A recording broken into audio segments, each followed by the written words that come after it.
that seem unreasonable to most. There's a change in me that runs deep. There's underlying sadness within me that is never quite gone. Part of me is damaged, and I can feel how different I am, even if it isn't visible. The scars inside of me are those of horror and guilt. Horror at the memories of what you left behind in your wake, and the guilt that I am left with because I wish I could have done more to save my coworkers and my students who you killed. Why should I bear any burden from what you created? I look at the world differently now, with very little trust in a defensive mindset. I try not to let those who are close to me see it because I am the pulse of my family. They rely on me for comfort, for strength, and my ability to look at situations in a logical manner. I have walls up because I feel like I am always in protection mode. This has fractured friendships and altered relationships with my family members. I can't accept it when someone wants to comfort me because I feel like I must always be strong. This has repelled people from my life. It is now a knee-jerk reaction, the new me. My kids almost lost their mother, and my husband almost lost his wife. Their view of the world and their innocence was taken from them as well. My children were at school that day too. They were afraid for themselves, but even worse, they thought I was dead. Teenagers who were living their best life were faced with unheard trauma, attending funerals of their friends and watching over me, their own mother, for signs of unraveling. I see you in my nightmares and in my daydreams, and not a day goes by that I don't think about that horrible day. Because of you, I check for all exits wherever I am. Because of you, I think of the worst case scenario for myself and my family. Because of you, I will never feel safe again. This statement is offering just a crumb of closure for me, knowing that I will live with this until I take my last breath. I am disappointed and disgusted with the verdict that was handed to you. You do not deserve the best case scenario, and under any circumstance, the idea that you, a cold-blooded killer, can actually live each day, eat your meals, and put your head down at night seems completely unjust. The only comfort I have is that your life in prison will be filled with horror and fear. So my hope for you is that you die sooner rather than later. I have no forgiveness in my heart for you. You are a monster with no remorse, and every breath you take is a breath wasted. Thank you. Ms. Lapel, I know I speak for everyone when I say you were a hero. Thank you. But that's how myself and my staff will always remember you. You were a hero to those children that day. So thank you for your service. Thank you.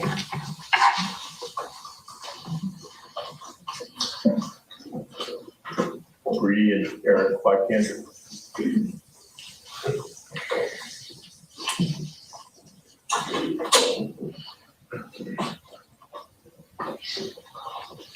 Good morning. Morning. Who's going to speak first? We both will. You want to speak Well, first? I'm gonna speak first and then who's gonna talk? Okay, would you both please raise your right hand? Do you solemnly swear or affirm the testimony you're about to give is the truth, the whole truth, and nothing but the truth? Yes. Thank you. You can put your hand down. And Miss or ma'am, will you please state your full name? It's Free Wakander, How do you spell your last name, please? Wikander. And sir, what is your name, please? Eric Wakander? And the same spelling. Yes. Okay, thank you.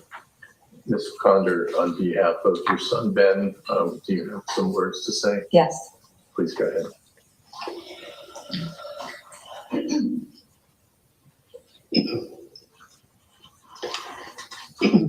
My name is Bree Wakander. This is my husband, Eric. We are Ben Wakander's parents.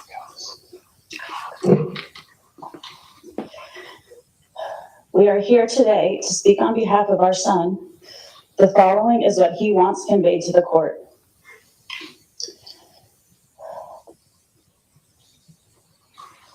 Ben was shot 3 times on February 14, 2018 at Marjorie Stoneman Douglas. He was 17 years old. Today I'll be sharing some of what happened to Ben on that day and afterwards. This is what he is choosing to make public. Ben was shot in his arm, his abdomen, and his back. These were not graze wounds. He was shot through and through. He had extensive internal injuries in addition to a shattered humerus that required surgery to insert a titanium rod to hold his arm in place. He sustained severe radial nerve damage in his right dominant arm. Something that still has not fully recovered over 4 years later. Ben spent 14 days in the hospital and has gone through 7 surgeries with the possibility of more in the future. He endured countless painful procedures on a daily basis while in the hospital. Ben was brave and strong and inspired even the doctors and nurses that got to know him. One of Ben's trauma surgeons, who was a surgeon in the military, once said to us, Ben sustained injuries similar to what a soldier would in combat. That really put it into perspective for us. His initial recovery included months of wound changes at the hospital, physical therapy multiple times a week, and countless doctor's appointments. When he came home, he couldn't even stand long enough to brush his teeth. Shrapnel that is lodged in his spine was pressing on nerves, causing severe pain in his legs and feet. To this day, he is still recovering. He continues to have limitations to what he can and cannot do. You will never understand the pain that he has gone through. His life and the lives of our entire family have changed forever, both physically and mentally. He was one of the most critically injured students that day, but he has chosen to take what happened to him and use it as power to help others. Challenges will lie in his path, but he will conquer them, and we will help him. We hope that you, the monster who did this to our son, endure a painful existence in your remaining days. Whatever pain you experience in prison, unfortunately, will be a fraction of what Ben endured. Thank you.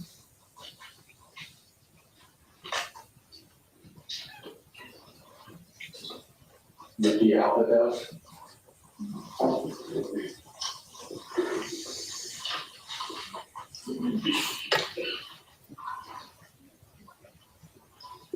Good morning.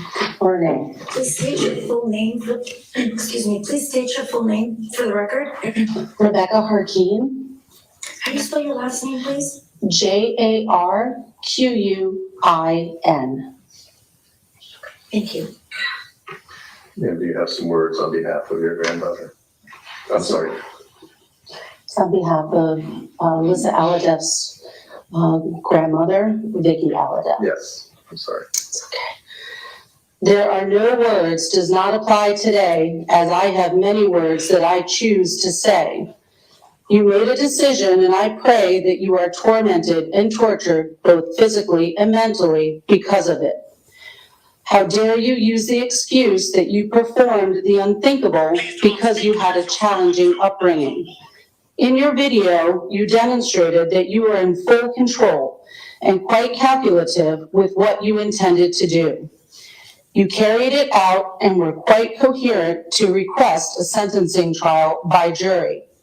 How dare you cover your ears during the trial? How dare you destroy this community and my family? God should not have mercy on your soul or physical being. You robbed my family and many others of life, happiness, love, and so much more.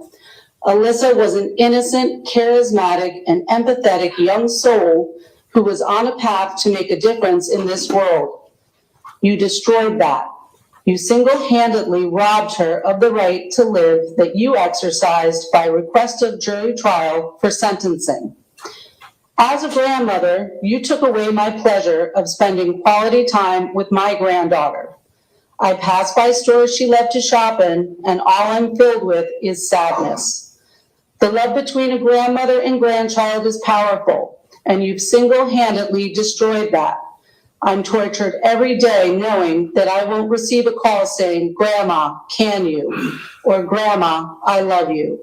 All I have now are the memories. Your actions have turned my family and my life upside down. Alyssa's grandfather, my late husband, lost his desire to live, which in turn cost him his life through illness. You've abolished all fibers of happiness. I'm not here today because my own health has been compromised, somewhat in part to your actions. We have no inner peace and are suffering tremendously. What you did is worse than pouring liquid acid on an open wound. The fact that you are still breathing the same air that I am sends shivers down my spine. You are a revolting entity. I can't even call you human, as you are not. Your excuse was to blame dear old mommy. Are you serious?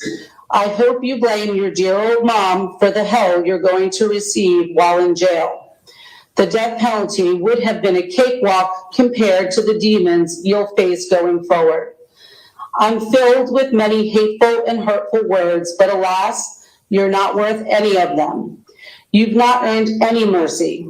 Again, the death penalty would have been your best retreat.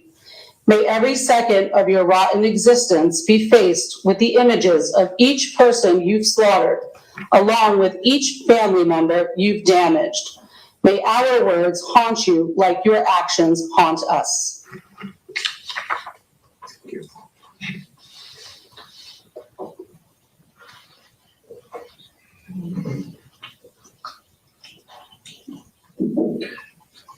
Your Honor, at this time, could we have a 5-minute break just to Absolutely. see who's here? Absolutely. Why don't we make it 10? We're gonna be in recess until about 5 minutes after 10 o'clock. Thank you. Thank you. All right, so the court is in recess in the matter. So Gail, so far we've heard from family members of Chris Hickson, Alyssa Al-Hadef, survivor Ben Wickander, as well as Stacy Lapel, who was wounded. We've heard the rain. All right, so the court is in recess in the matter of the people of the state of Florida versus Nicholas Cruz. He pled guilty. For those of you all who don't know, he is the Parkland school shooter from the Marjorie Stoneman Douglas school shooting in Parkland, Florida. And this is the sentencing phase where we are hearing the victim impact statements of the victims and the survivors of those who were shot and killed or injured on that fateful day. And you're hearing a lot of understandable vengeance, if you will. You're hearing a lot of that, that they don't receive the sentence that was handed, or not the sentence, but the verdict. How do I say verdict? Because the verdict was already, he pled guilty, right? But they don't receive the recommendation of life imprisonment without the possibility of parole that the jury deliberated and decided. The judge has yet to, enter a judgment of that because the victim impact statements are a part of that. That having been said, I tend to look at things a little bit differently. Those of you all who know me, most of you who know me from the firearms stuff. And for the record, I am just playing a judge on TV. I am not a lawyer. This is not legal advice. But in my experience as a criminal justice practitioner and as a criminal justice lecturer, and having an understanding of the criminal justice system and its inner and outer workings and the socioeconomic issues that people face that often lead to the commissions of crimes and things of that nature, I cannot overlook the trauma that Nicholas Cruz has gone through. And apparently the jury couldn't overlook it either. For those of you all who don't know, he is not I don't think he was a juvenile at the time that he committed this offense. I think he was an adult. But neither here nor there, if he was a juvenile at the time, you do have the option, or the courts do have the option of trying the defendant as an adult and then giving him adult penalties. That having been said, given that the fate of, and Florida is a death penalty state, and so is California. Apparently, the defense attorneys were able to do the job of convincing the jury. What's going on, Patai? Of convincing the jury that his life was to be spared and he was to live out every day of his existence in pain, if you will. And I can't say he doesn't feel any pain. There has to be a balance stricken in certain cases, and maybe not at the courts, maybe not at this stage, because you can't overlook the pain that the victims feel. The victims did not deserve this at all. But deserving has nothing to do with it. It should have never happened. And until we start to address, and those of you all who have seen me in media outlets by News Nation, Fox 32, CBS, whatever the case may be, that will be my statement. That will always be my statement. And that is stuff like this. Unfortunately, though we don't wish it to occur, stuff like this will continue to happen until families and cultures start to actually pay attention to the cries of its children. You know, sometimes adults become, and I want to say sometimes, but adults become so consumed into their very lives and their very existence and adult issues that we bring children into the world. You know, they're planned and then some are not planned, but we bring children into the world and then it's just like we just suddenly forget that they have to be taught. They have to be taught. And if you are not honest about the reasons that you brought your child into the world, and I'm talking about so honest to the point where you put your ego on the altar. You don't care what society feels about your honesty in saying that you brought your child into the world to try to fix a relationship. You brought your child into the world because you needed something to do. You brought your child into the world because you tried to keep a woman or tried to keep a man. You brought a child, I'll look at the comments shortly. You brought a child into the world because it was for a financial reason, because children produce monetary benefits that you could benefit from so that you're not in a impoverished state of being. If you're not honest about those traumas that motivated the creation of that child, you know, your trauma, you will infuse on that kid. And there are kids that act out in different ways, and it becomes an affront to that trauma that they didn't ask for, to then suggest that they should get therapy, to then suggest that they're crazy, to then suggest that they need to see psychiatric help, when in fact the person who needs psychiatric help could be you. When in fact the person who needs that therapy could be you. And in fact, this child is just producing the results of your trauma. They are paying for the sins of the father, for the sins of the mother, you know. And then we have school shooters like Nicholas Cruz. We have school shooters like the young man who did it in St. Louis, you know, by the way, a black boy who's not even being talked about as much. You know, we have school shooters like your Eric Harris and your Dylan Klebold, like your Robert Cremos. As long as we keep avoiding our nation's children, stuff like this will not stop. There will be more thoughts and prayers. I hope that that doesn't happen. But if we say faith is the substance of things hoped for and the evidence of things not seen, these school shooters keep shooting. And they are literally showing you that we are willing to sacrifice your children so that maybe you can pay attention to for crying out loud, Nicholas Cruz is going to jail for the rest of his life. And no matter how many times those wonderful people who did not deserve this trauma, no matter how much they wish his death, the likelihood is he might not ever receive harsh punishment in prison. He might not ever receive that. He might live a long life in prison. It might be painful. It might be lonely, so to speak. he may adjust. I used to be a corrections officer. There are plenty of lifers in there that, yeah, it's lonely, but they've managed. And so is this another rinse and repeat? How many more lives will get taken so that we don't hear the cries of these children?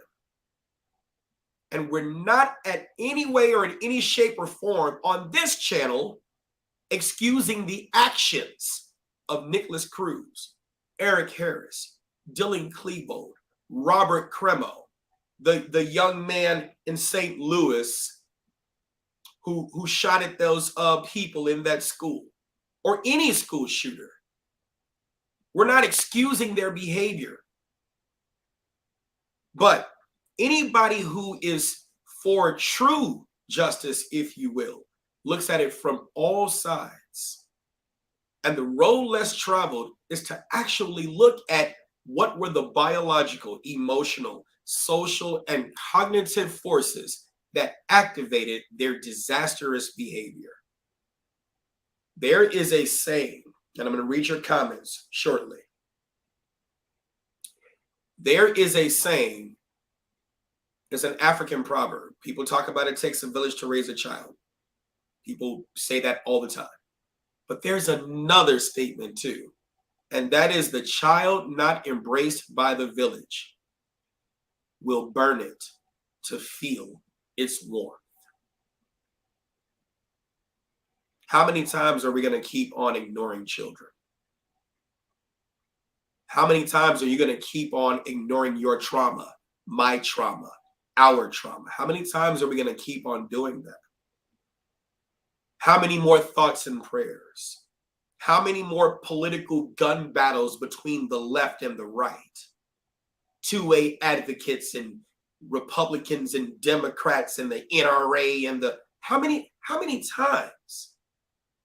And it's almost as if people don't want it to stop.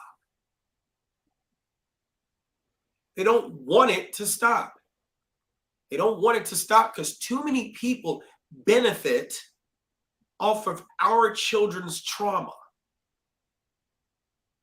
Now, I am not coming here to say that I am the perfect person. No, not at all.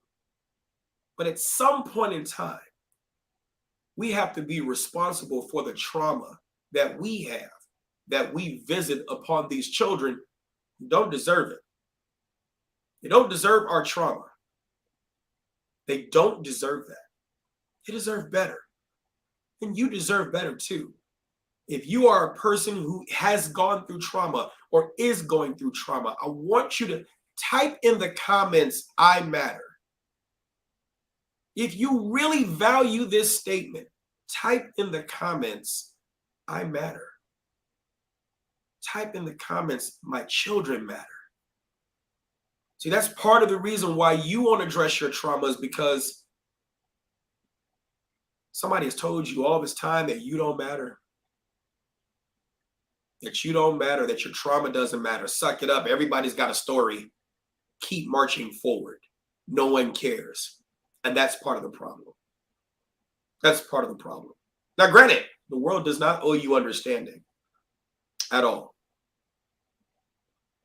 But you do need to heal from your trauma so that your children can have better outcomes.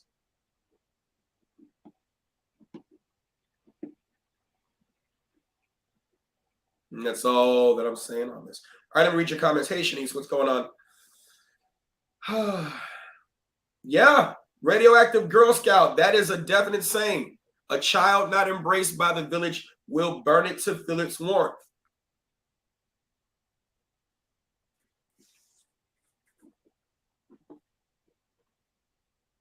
I hope you all are having a great day.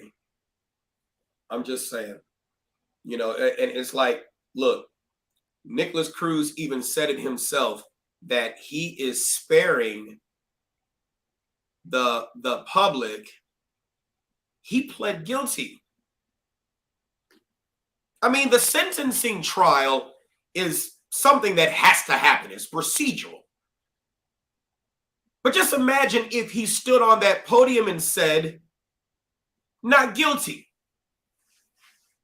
Just imagine if he did that. Not guilty.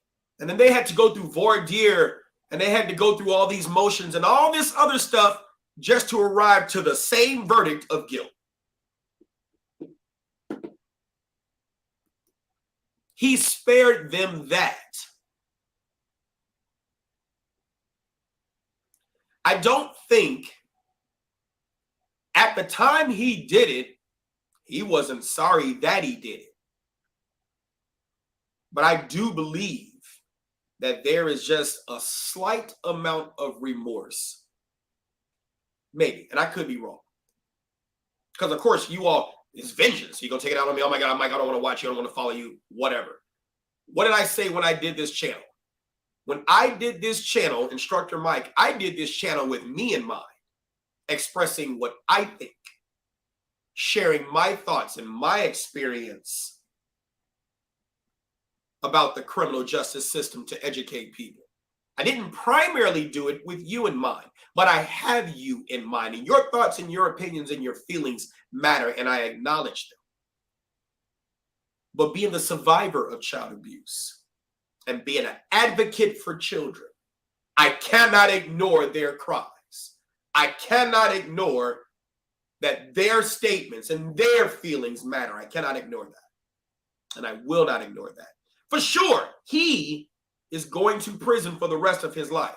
He will not get the death penalty. And though all these wonderful victims and their survivors who did not deserve this, though they wish him death, Nicholas Cruz may never see that until he is long and old.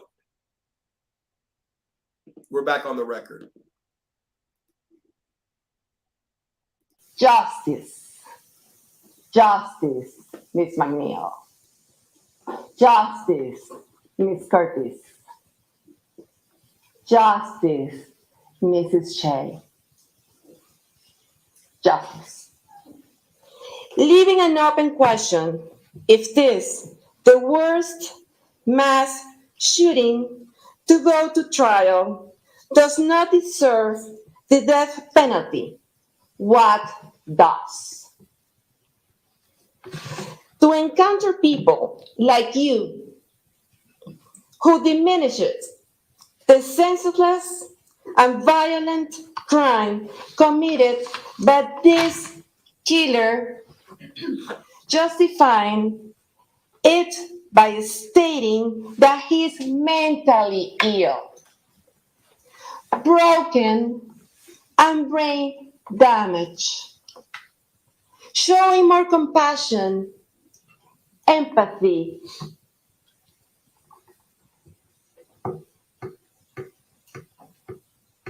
and humanizing him the way you all pejoratively to us and our killed loved ones during the whole trial,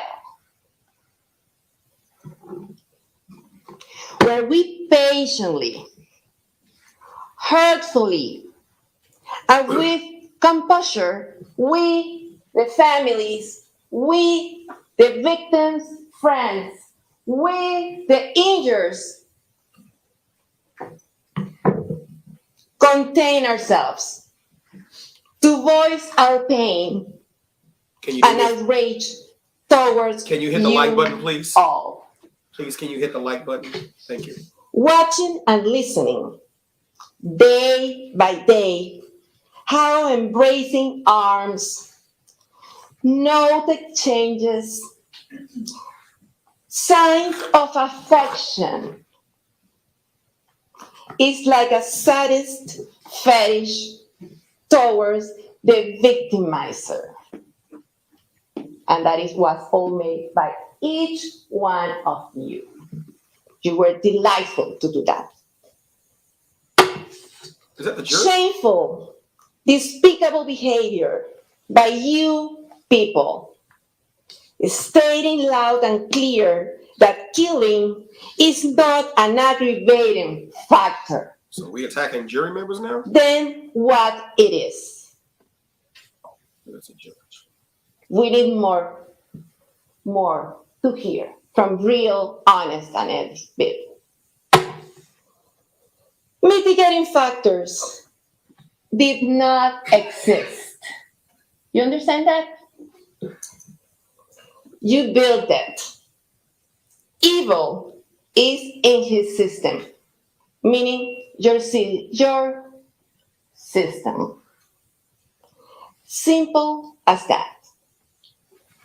Imposing fear to control the jury's decision toward phrases such as courage over comfort. Do you remember that, Ms. McNeil, when you were waiting white, giving your closing arguments? I hear what you're saying, radioactive Girl Scout. Wake up at night and hear your heart. Gave me the strength to this day where the universe grants me and us the opportunity to say what should have been said at certain times. It is not anger or revenge that put me in this position. I want you to listen very well. I am far beyond those feelings. I have emptiness, I have sadness, and I have grief. I am broken. I am broken. I am broken. I am broken. I am broken, and I am broken. And you are all in the same team because all of us now we are broken. Me, our family, and friends are shattered forever. But within all thoughts, one especially comes to mind at this moment. Karma.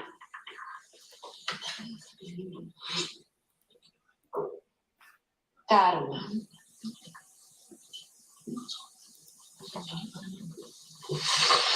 This is what you all Sorry about that. will face for the rest of your Yeah, sorry about that. life. I know y'all can still hear it. Give me one Because minute. you are all a team. Sorry. Okay. The Go fact back on the record. of facing your children, family members, and the society That music there's. that surrounds you, when you confront it with the question, you victimize it and defended a child, an educator killer. You all. A school shooter. How about if someone like that comes to our school and kill us? That's a question that you gotta answer someday. You, not me. Victimizing and pleading mercy for this defender, it's on you. On you. On you. Your sleepless nights where you will hear your heart pounding will be filled with regrets. Because the only real victims were the ones he massacres. And karma will eventually catch up to you all. Now you, the defender, the killer, the defense said, we dehumanize you. It is far from reality. You are a natural evil killer. I thought that the devil did not exist until death put us in front. in this path. You had in your head enjoyment. Listen to me, defender. Can you Enjoyment. all hit the like button, please? While killing my son, Please, please, please. Joaquin Just help the Oliver, algorithm. and coming back to him to blow his brain out and splattering his blood all over. This is the recognition you wished for. Your living hell is about to get started. Your share of karma will bite you as well. Joaquin is the king. Joaquin is a legend for what he is and for what he will be. Nice, Thank you, Ray. kind, humble. And you will remember every single day of your life about what Joaquin is. This is all I have to say right now. Let me add something else. Your boss, Mr. Wick, says the sentencing hearing is not only an accountability process, but there are also some cathartic pieces that come from it. So I thought that we were here to solve a problem, not to do a catharsis. Thank you, my honor. Ms. McCann, can you just give me 1 minute to figure out what's going on with the Zoom?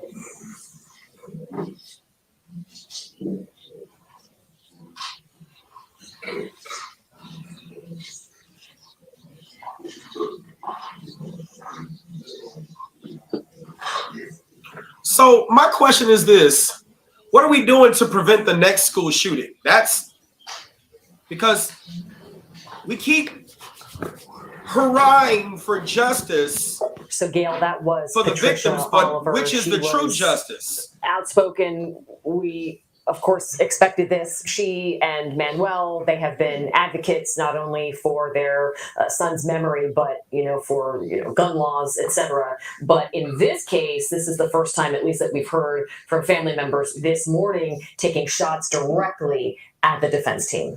Yeah. People just don't know what goes on behind the scenes. Having to give a deposition and having to speak about your child, be cross-examined in deposition. Zoom doorbell sound that keeps going off is linked through the microphones and the ceiling. So there's no way to mute it. So rather than have that doorbell ringing throughout people's testimony, I've told Ian to just, at the end of each witness, we'll wait 60 seconds, turn it on so that anybody who wants to come in can come in, and then we'll turn it back off so that that doorbell is not going off constantly, which I think is quite distracting. So he's opened it now. It's been open for 30 seconds. We'll give it another 30 seconds, and then we're gonna close it, and then we'll do that at the end of each witness or two. Thank you, Your Honor. Thank you.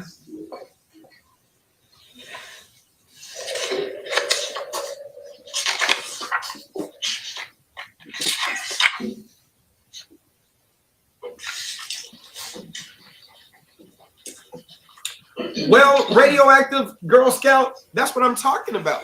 Hey, State, you can call your next witness. Please, I hope you're able to stay on if they go on recess, and then we can talk about that.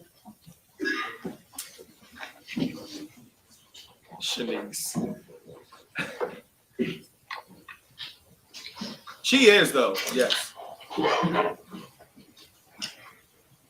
Good morning, Ms. Hickson. Please raise your right hand. Do you solemnly swear or affirm the testimony you're about to give is the truth, the whole truth, and nothing but the truth? I do. Thank you. Please state your full name for the record. Inez Maria Hickson. Okay, state. Ms. Hickson, is there something that you would like to say about Mr. Christopher Hickson? Yes, there is. Please go ahead.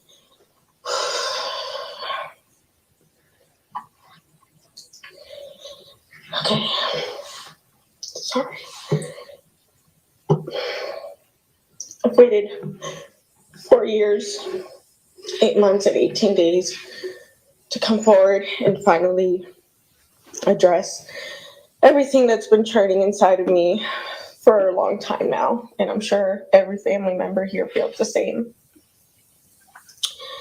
But I admit that I've been a coward and I've hid from a lot of this for the last 4 years, 8 months, and 18 days. Because for me, I still struggle to this day to fathom. My mind cannot fully grasp how this could ever have happened. Because my story is a little bit different than everyone else's. On February 14th, 2018,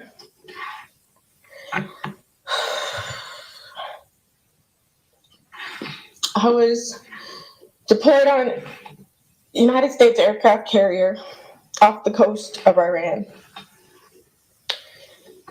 On February 14th, due to time change, I flew my usual flight, and I never got the chance to check my email from my husband as is standard procedure.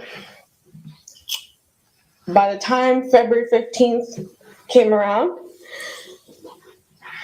and I read his email, I will never forget it. She must have been a fighter pilot. Babe, I'm on the way to the airport, but my dad didn't make it. He's dead. When I finally got the chance to call my husband off the ship, the first thing I said to him was, did they catch the car? Did they get the guy who got him, who ran him over? I didn't get a chance to read his previous emails that told me what had happened. My husband was at the airport at that time, making his way over to Florida from where he was stationed at the time. And when he told me what had happened, I collapsed to the floor.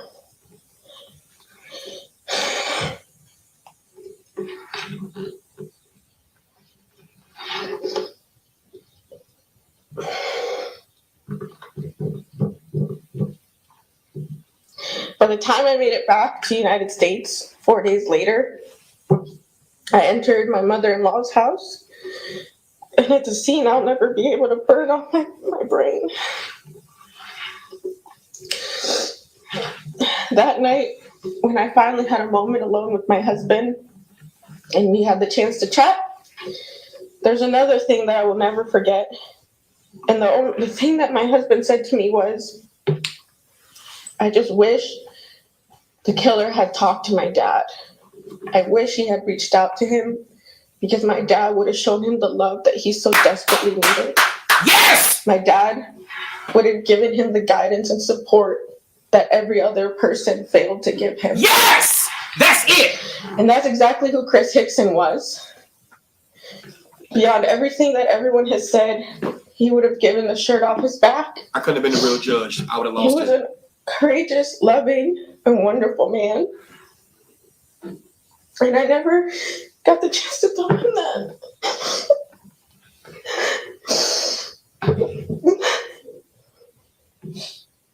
And even in her trauma, she managed to say something that was true.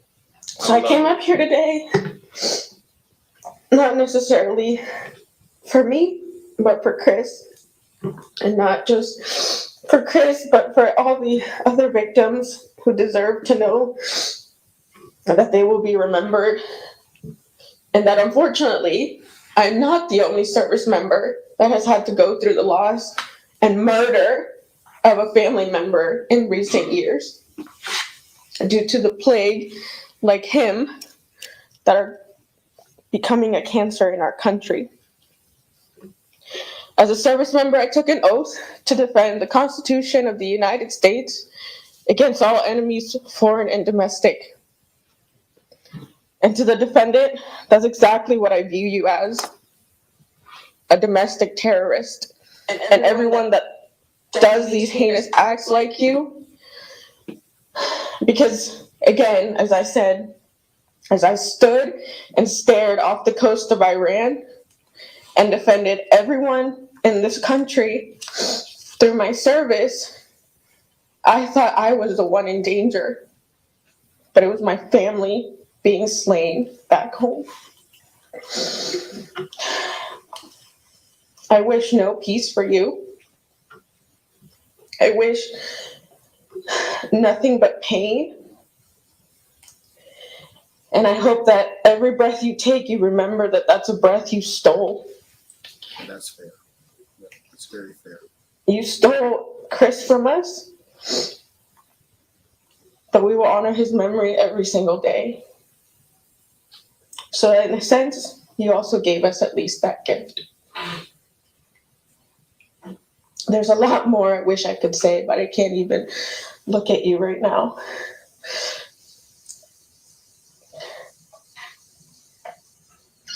Thank you, Your Honor.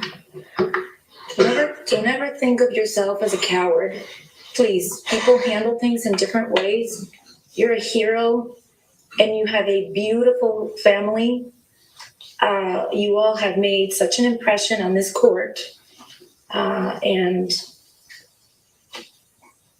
I wish you the absolute best. You are very strong, very good people, and you've made a lasting impression on everyone, truly. And I thank you for your service and bravery, and your dad's as well. Thank you, Your Honor.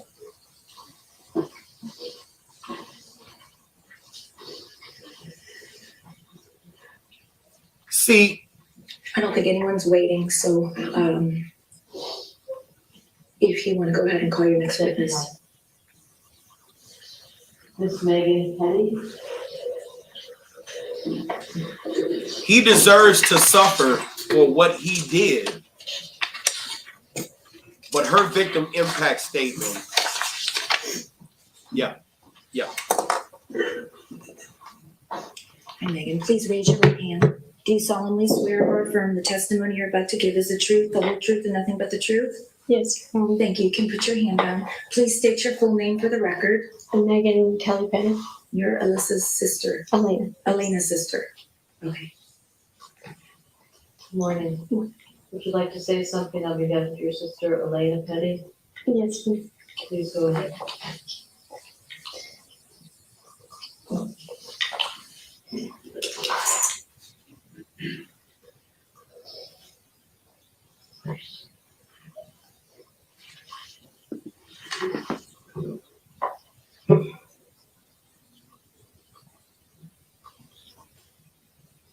It's okay.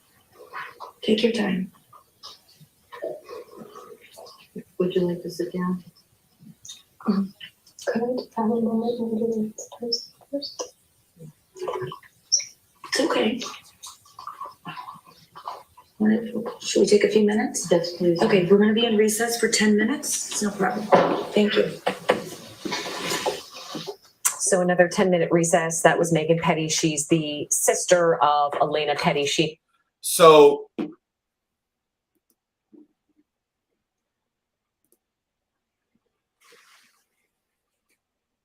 it's almost as if you all want him to come to court in an Armani suit with Brooks Brothers shoes, with his hair slightly combed and parted to the left or to the right, as if he was Ted Bundy coming to court looking in style. I acknowledge your comments. Your comments have merit. If he would have came to court highly dressed up, people would have had something to say negatively about him, saying, and he has the audacity to come to court looking sane when what he did was absolutely crazy. Then when he comes to court in his jail attire and his hair is not neatly combed, you don't look as though you have any remorse. This isn't a statement in support of or against Cruz. I'm just saying, either way, people would have had comments to say about him. What he did was atrocious. What he did, no one deserved. He deserves exactly what he has coming to him, be it life or death. It is what it is. But like I said, in that other woman's victim impact statement, I loved that it was a healthy balance of wishing that he had someone to talk to for the love he was not receiving, all while stating in the end, she wished him suffering. Healthy balance. Healthy balance. Healthy balance. And both of those statements could be actually true. And until we start showing these children love, these teenagers love, skills, knowledge, ability, teaching them from our failures and from our traumas so they can avoid those landmines and those pitfalls, you're going to see more Nicholas Cruzes. You're going to see more Eric Harrises. You're going to see more Dylan Klebos, more Robert Cremos. The United States Secret Service studied school shootings. I'll read your comments in a minute. I'll read your comments.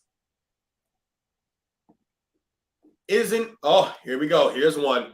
Isn't wearing a judge's robe mocking the process and this trial? Is that taking it seriously or having remorse? I bet you your kids don't like you. I bet you they don't like you. And they come to people like or better than me, and I bet you they state all the frustration that they wish they could state to you because you probably got trauma. You see how that works both ways? I could be totally wrong. You see how you're wrong and I'm wrong. Or you could be right, I could be right. You see how that works? You see how that works? You walked into the wrong room. You might want to back out of this room because it's not going to go too well for you, right? It's not making a mockery of the process no more than claiming Steve Harvey as a judge, or no more than claiming a lot of other people who act as arbitrators, right, are playing judges on TV. And I'm not a lawyer, and this is not legal advice. But I'm not making a mockery of the process, right? It's actually for educational purposes. And we're talking about childhood trauma. So do you have something else to contribute to that? Because here's what I want you to do. I want you to say one thing out of pocket. I really want you to, so that I can block you and move on. Because you are what we call a distraction.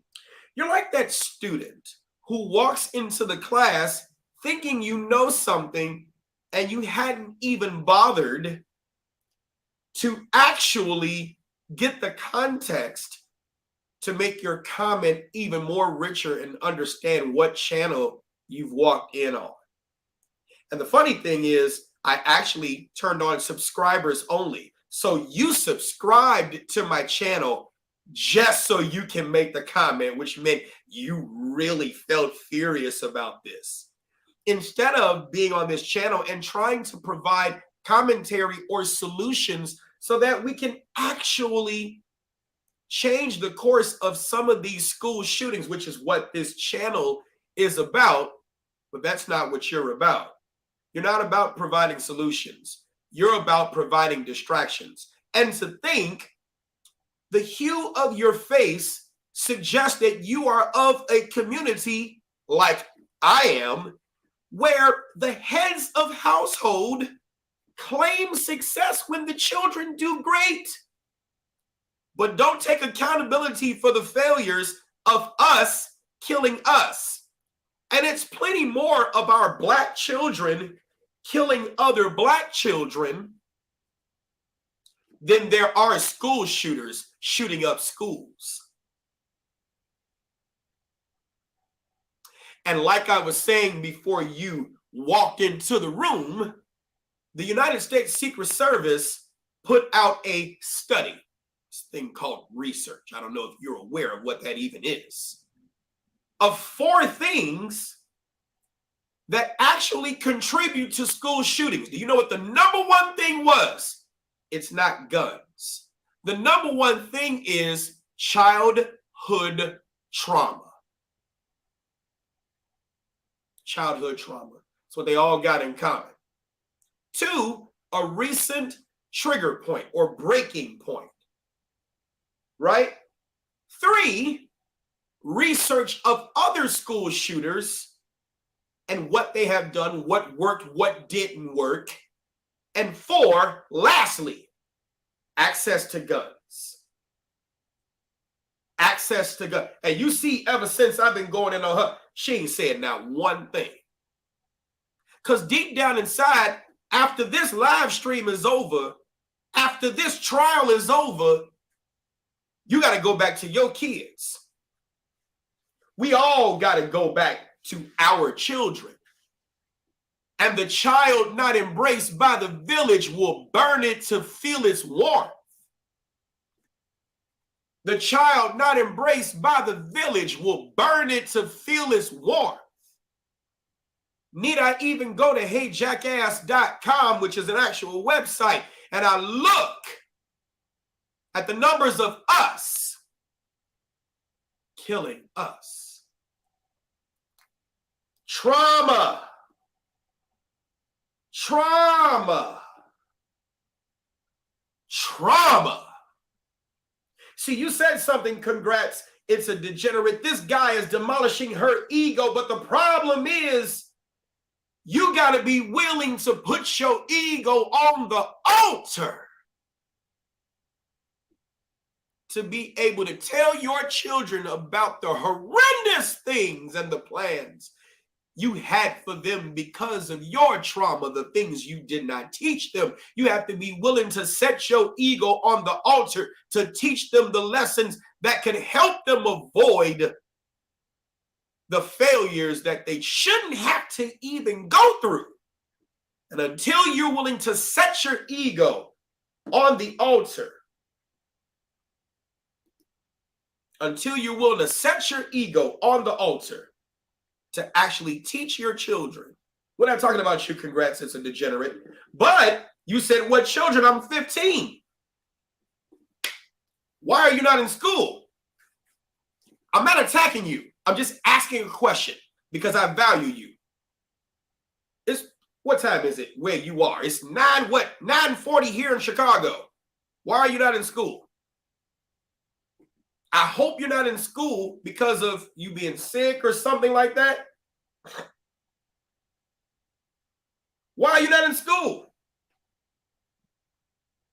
And if you're not in school because you were suspended, that doesn't make you a bad person. It could be some other factors behind that. Lunch break, and I really wanted to hear this. Outstanding. I am so glad. High five. I'm going to give you a high five through the screen. Outstanding. I want you to understand something. You matter. I want you to understand something, that if you're going through things right now, I want you to understand you're not alone.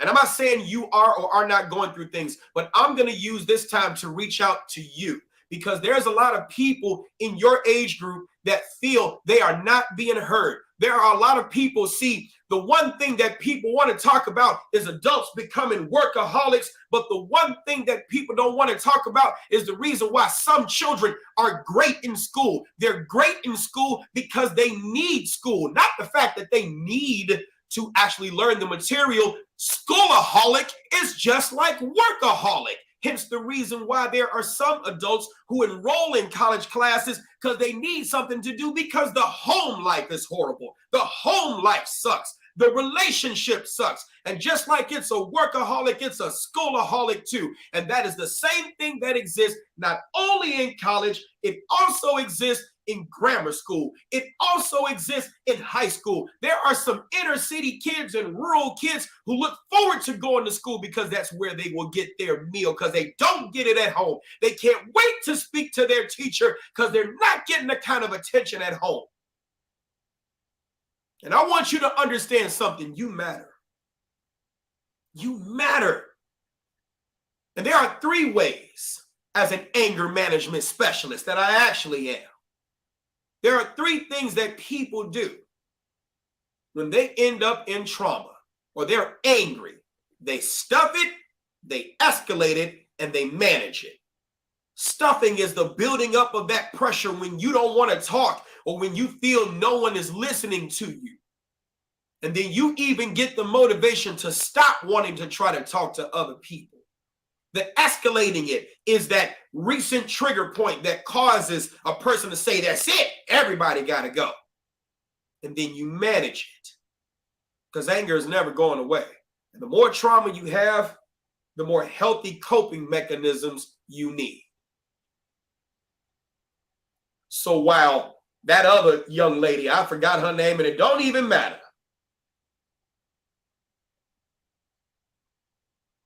Don't even matter.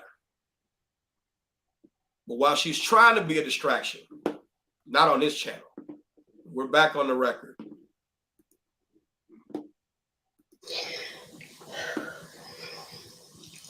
I heavily debated coming to court today to speak for a few reasons. I feel betrayed by our justice system. I've put myself in a very vulnerable position by coming in and sharing about my pain, which I'm very private about, and telling everybody how much I've suffered, which I tried to put aside to honor Elena's memory, and I feel it ended up accomplishing nothing here. My main reason, though, for not wanting to speak was that I didn't want to give you the opportunity to enjoy more of our family suffering, which you've admitted that you wanted to see. This entire ordeal has pushed me to my emotional, physical, and mental limits. It will continue to do so for the rest of my life, even more so now that he has escaped being punished to the fullest extent of the law, as I believe he should have been, knowing he gets to live out the rest of his natural life, something Elena doesn't get to do because of his disgusting and violent actions on February 14th, 2018. He has escaped this punishment because a minority of the jury was given the power to overturn the majority decision made by people who were able to see him for what he is, a remorseless monster who deserves no mercy.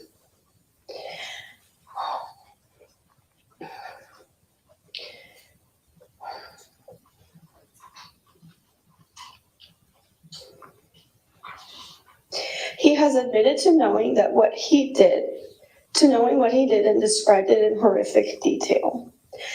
A person has to be incredibly sick to want to hurt another human being, even sicker to dwell on the desire and craft a plan, and unimaginably evil to execute that plan, which didn't just hurt people but ended lives. To add insult to murder, he was even arrogant enough to plan a disguise, believing that he would be able to escape his actions as my sister lay dying on a classroom floor, unable to escape his bullets. This incredible darkness that he has within him, which has been labeled here as mental illness, is something that should be considered unacceptable and intolerable. Yet in this court, we have shown the world that if one stretches the truth, they can get away with not only murder, but mass murder. Every single sick, twisted little freak hiding in their rooms, searching up things on the internet like mass shooter hype videos of mass shootings, police response times, etc., will now look at this case and say to themselves, all I have to do is claim mental illness and I can get away with it.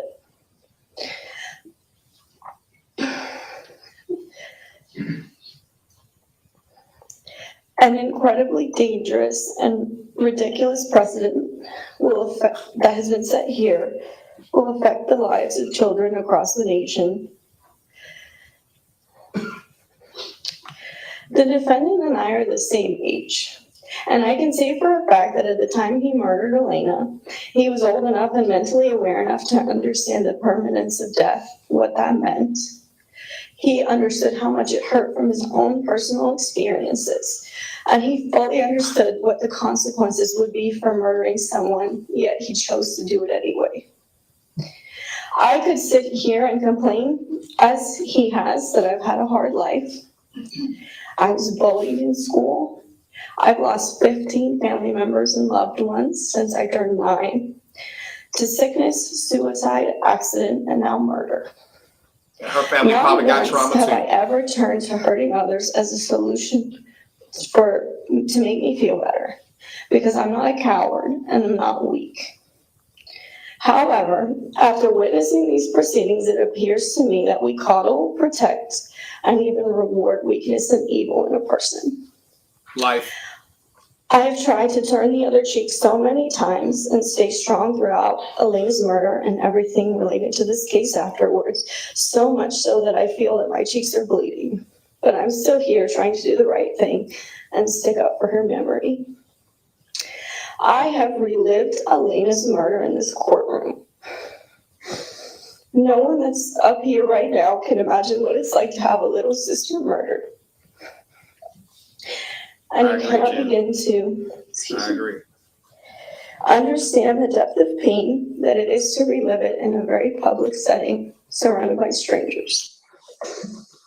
Damn it. I have heard the gunshots that killed her through the speakers in here. Sorry about that. Oh God, sorry. I have listened to the medical examiner describe the fatal gunshot wounds that he inflicted on my 14-year-old baby sister. It's okay. I can't see.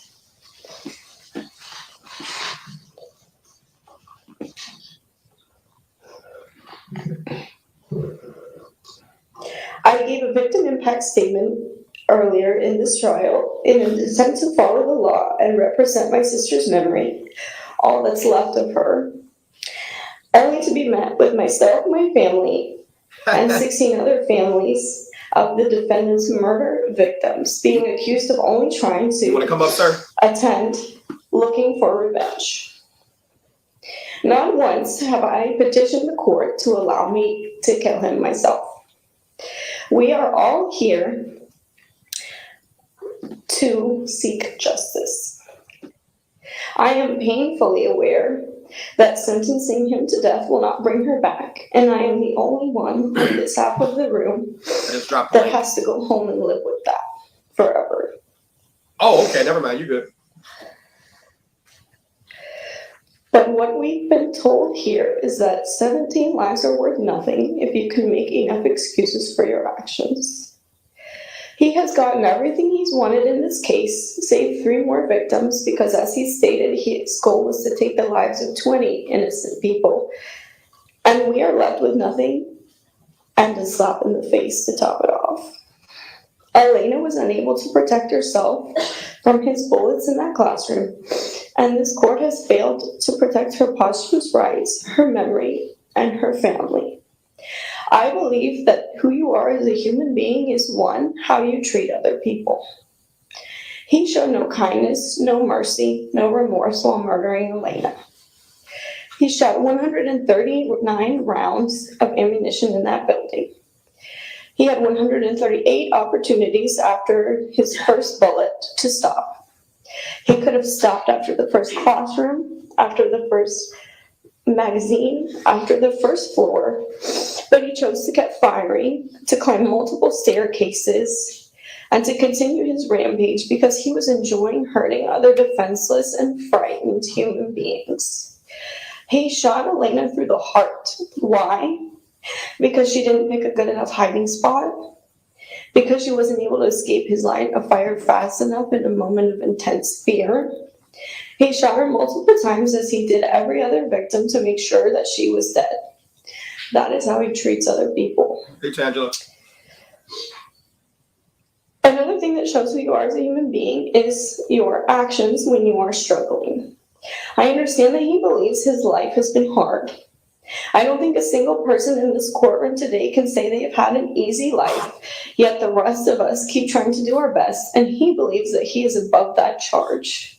He chose to turn to violence to solve his problems, and is now being protected from the same punishment he needlessly inflicted on my sister because he's too scared to receive what he exuberantly dished out. Poll comment. The first major event of my adult life was when I was 19, when my sister was shot to death. And now my early 20s are ending with being told that no justice will be done in her memory. That she died, but it doesn't matter because his life wasn't cupcakes, rainbows, and sunshine. He gets daily meals, a roof over his head, and a bed to sleep in now. My sister's body is food for carrion. Her roof is 6 feet of dirt, and her bed is a coffin. She died scared. She tried to hide behind a desk, and he shot her multiple times, as I said, with one of the bullets hitting her in the heart. She died alone on a dirty classroom floor, and whether she suffered for 1 second, 1 minute, or longer, although I can't imagine she lived very long after a bullet tore through her heart, she had no chance of being rescued or saved, and he made sure of that. The building which you all have walked through is where her last breath, her screams of pain, and her blood have rotted away for years. I will never get to say goodbye to her. I will never get to look at her face again or crack jokes with her. The last time I saw her sweet face was when she was lifeless and cold, laying in a coffin. If I want to visit her or talk to her, I have to drive to a cemetery and talk to a plaque with her name on it. He is going to have the ability to see his family and call them.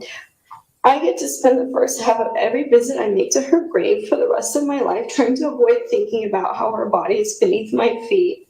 I'm wondering if I'll see her in another life. Elena will never grow up. He stopped her at 14. She's never going to go to college, get a job, get married, meet any of her nieces or nephews, have kids, or even breathe again. But he'll be able to draw a breath, and he has for the past 4.5 years that she has not. And he will get to continue to do so into old age. I believe that one who robs another human being, let alone 17 of them, of their power over their own life and the right to live out their natural lives, getting to keep both of those privileges is not an example of justice. Thank you. Megan, I am deeply sorry for your loss. Thank you.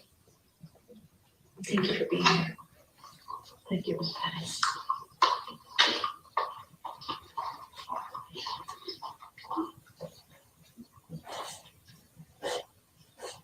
Is there anyone in the Zoom waiting room, or can we continue? No, we don't have anyone. Thank you. Mr. Max Schechter. Jen, no. We're gonna discuss that. So I hope you do stick around, Jen, because that's definitely worthy of discussion. Don't get me wrong. Nicholas Cruz deserves to suffer for the pain that he has caused. But how do we prevent it? And Good morning, sir. yeah, we're gonna have a discussion. We'll have a discussion. When you're ready, please raise your right hand. Yeah, no. Do you solemnly swear or affirm the testimony you're about to give is the truth, the whole truth, and nothing but the truth? Yes. Thank you, sir. You can put your hand down, and please state your full name for the record. Max Schechter. Thank you. State whenever you're ready.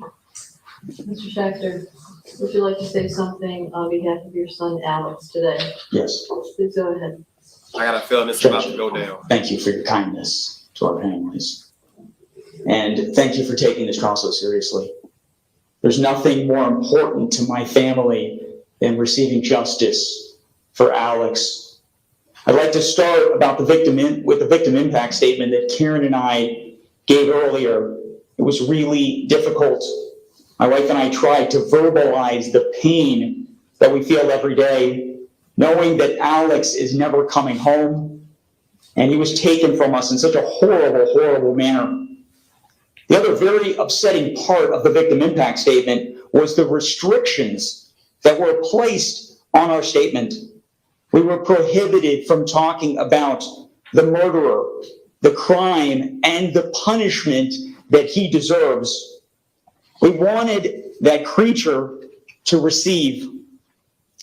To add insult to injury, the Florida state law instructed you to tell the jury to completely disregard everything that we had just said. It's not right, and I will work to fix this injustice for the next family. Both juror Melody Vinoy and Mr. Johnson said that the law failed the families, and I agree with them. I just rewatched the defense's closing argument, and one thing that really stuck out at me was their insistence that the jury that the murder had slipped through the cracks. The defense knows that that is a lie. They know Sheriff Bob Galtieri, the chair of the MST Commission, had said that he had never seen an individual that has received more mental health services than the Parkland murderer. But in closing arguments, you reiterated over and over again that he didn't get the proper services throughout his childhood. Let's look at the facts and see if that was actually true. He must be a prosecutor. Dr. Kravitz, his psychologist when he was 8 years old, spent 15 sessions with him over 13 months. Then from 2005 to 2007, at Coral Springs Elementary, he received direct language therapy multiple times per week and family counseling weekly. Caridad Harvey, another witness that testified, a mental health counselor from Henderson Behavioral Health, spent 7 sessions with him from 2009 through December of that year. And in 2011, he received more direct language therapy once a week and counseling once a week. At Westglades, he received ESE services for academics and social development with more pull-out language therapy and counseling. Dr. Karth, his second psychiatrist, treated for him for the next 3.5 years. And she had her on multiple medications from Strattera to Focalin to Resveratrol. But then former public defender Howard Finkelstein of Broward County said that, quote, "We let one of our children fall off the grid." That wasn't true. This individual didn't fall off the grid. He was the grid. He was getting every service that they offered. Services continued. Camelot conducted 27 home visits between 2013 and 2014. Then he received more services from Henderson. From their time with him, they turned over 700 pages for this trial. 700 pages of therapy sessions. He received weekly therapy sessions between 2014 and 2015 that totaled hundreds of hours of therapy. Does it sound like somebody that fell off the grid? Finkelstein? Jessica Flournoy testified from Westglades Middle School. She was the admissions counselor in 2015. She said he was in group sessions for 2.5 months, and then they moved into individual sessions. During the 2014-15 school year, when he was in 9th grade, he made a lot of progress, we heard, with therapy at home and in school. And he only had 2 absences that year and a GPA of 3.14. A parent advocate then also met with Linda an additional 47 times. During the 15-16 school year, when he was in grade 10, he received language therapy again once a week and counseling once a week. In addition, he was receiving counseling provided not only by the school, but also by Henderson. I agree. Oh my God. Dr. Nagin, his next psychiatrist, treated him for the next 5 years up until right before the shooting. But Gordon Weeks, the chief Broward public defender, said he fell off the cracks. But we have to save him now. The defense in their closing argument said that if he had just had the proper diagnosis, that things would have been different. Really? How? His therapists were treating his behavior and his symptoms. Nothing would have changed. Would they change his medicine? No. He was on medicine after medicine over the 15 years.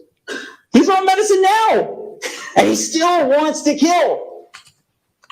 She said he needed to be properly diagnosed so that he could receive the proper programs and services and accommodations and interventions. He got all of those.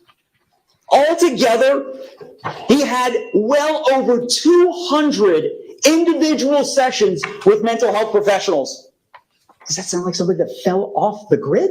What did his foster parents? They tried everything. They couldn't have given him more services. Over the course of his life, starting at a very young age, he received more than most kids in America will ever receive. It's irresponsible for you to make a statement that is an outright lie. You're making the mental health crisis in America worse by misrepresenting what actually happened to the Parkland murderer, just so you can receive fame and notoriety and go on a book tour? Wow. There are so many people that really need mental health services and did not get them, but that's not the case with the Parkland murderer. His psychiatrists, his psychologists, counselors, ESE teachers, all testified to that effect. He was on medication for most of his life. The problem was that he didn't receive, not that he didn't receive services or medication. The problem was that none of it worked. Prior to the trial, I had a lot of hate and anger in my heart for his mother. Today is the anniversary of your mommy's death, isn't it? She's the one who bought him his first gun. But after learning more details of her life, living with that animal, during the trial, I understood how much she tried to do for the murderer. I'm sure There they're are not in the kids therapy in sessions. foster care with no families, kids in abusive homes, and kids living with drug-addicted parents. But that's not the situation. He lived in a loving home. Linda Cruz loved him and tried to help him for the 18 years she was with him. She continued and she never gave up. She took him to doctor after doctor. That's not care. Tried medication after medication. That's not God only care. knows how much money she spent. Of course there are going to be breaks. No one can be 100% consistent for 18 years, especially when nothing seemed to work.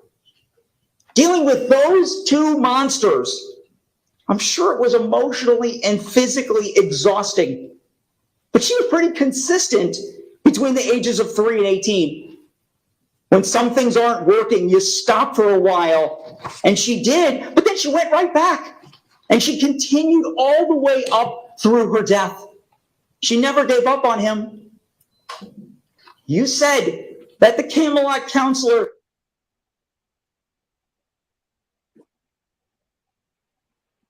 What the hell? I didn't pause it. It wasn't me.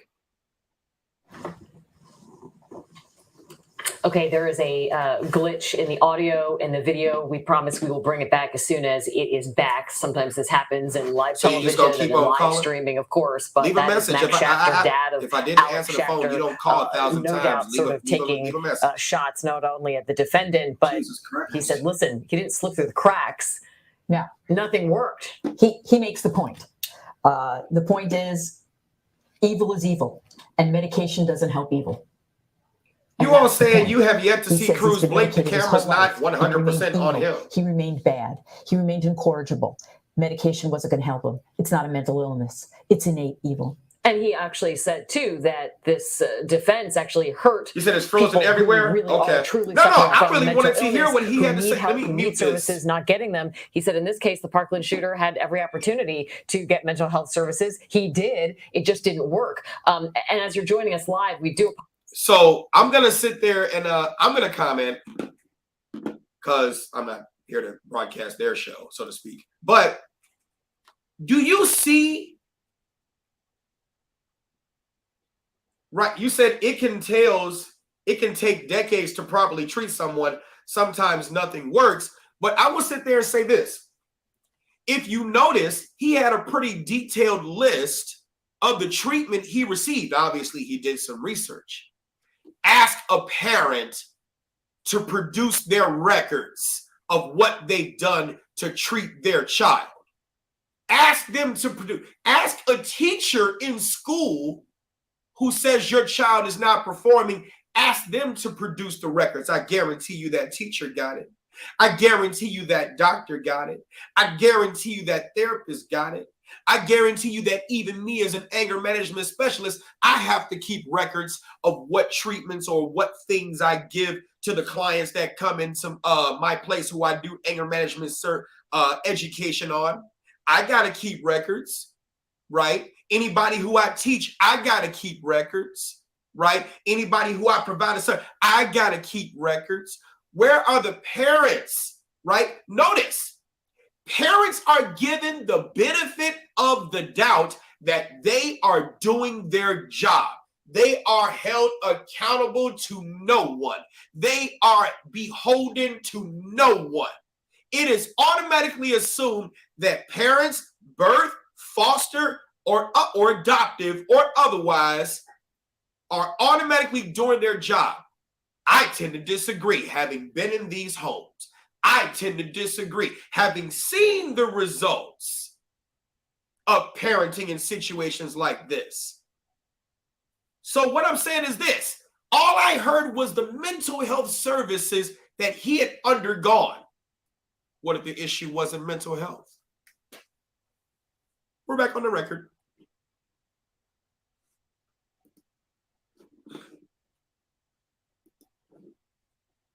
Have no conscience. If you don't think that this is the worst of the worst, how could you sit there listening to what he did and say this is not the worst of the worst? He hunted down innocent children and staff, terrified, then tortured them, blew their heads apart like a water balloon, and enjoyed it. That doesn't make it on your worst of the worst murderers list. You make me sick.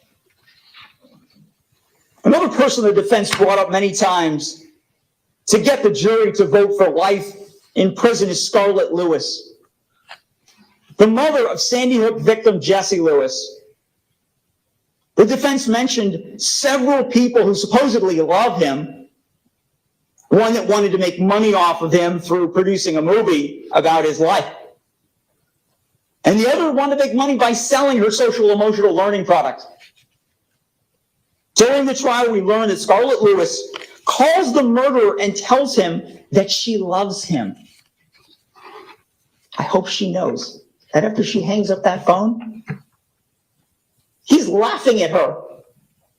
He then goes and draws 666 on his cell wall with his hemorrhoid blood and draws pictures of guns and writes how he would like to kill more people and murder more people.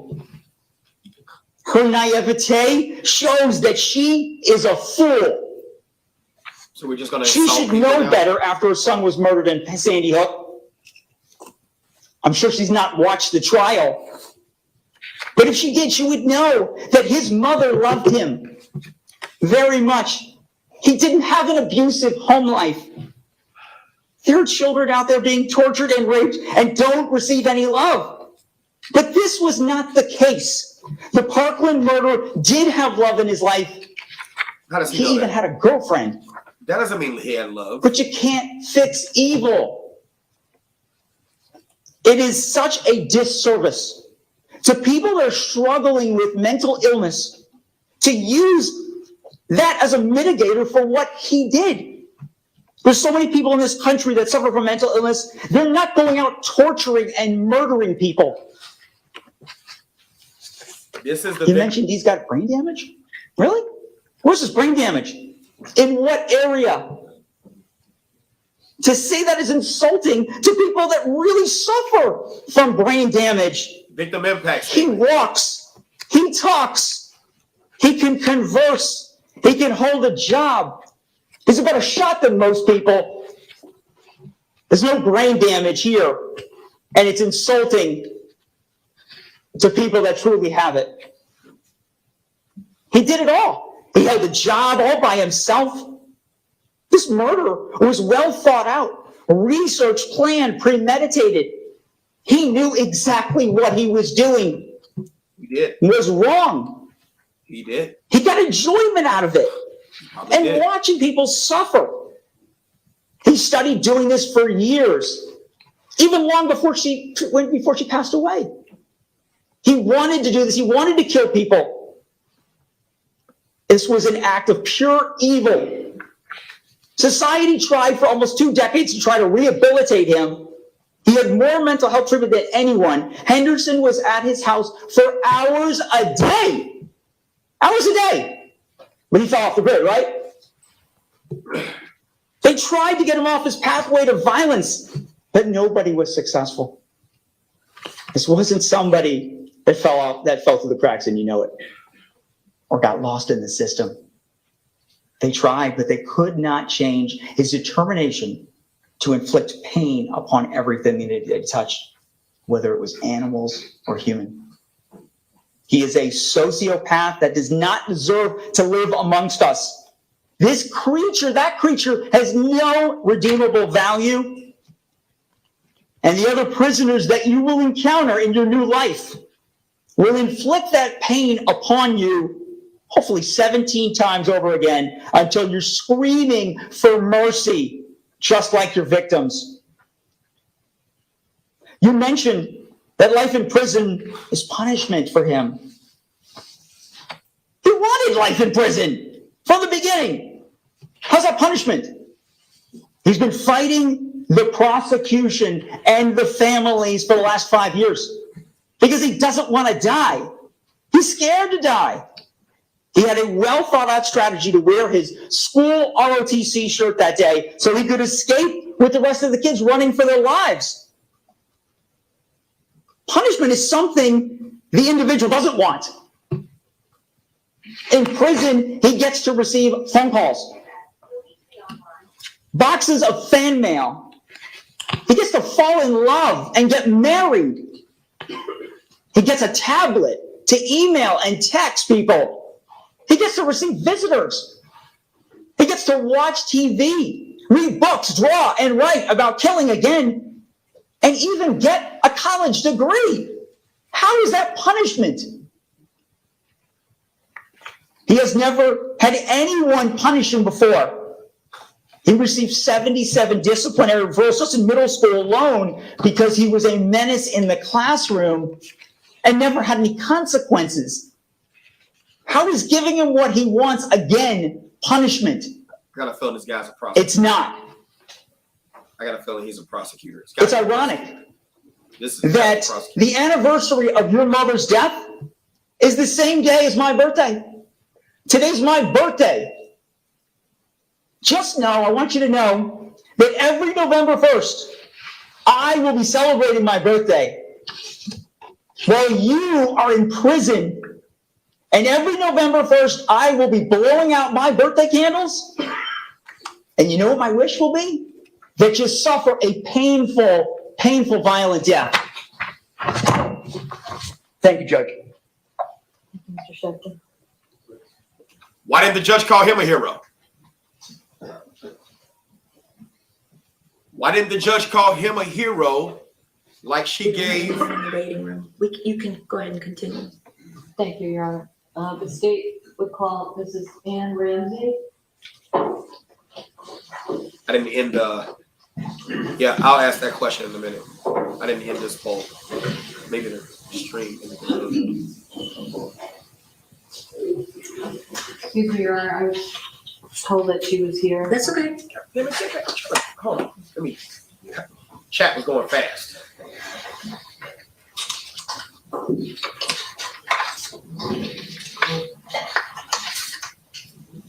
Yes. Fair enough, potentially criminal. You're right.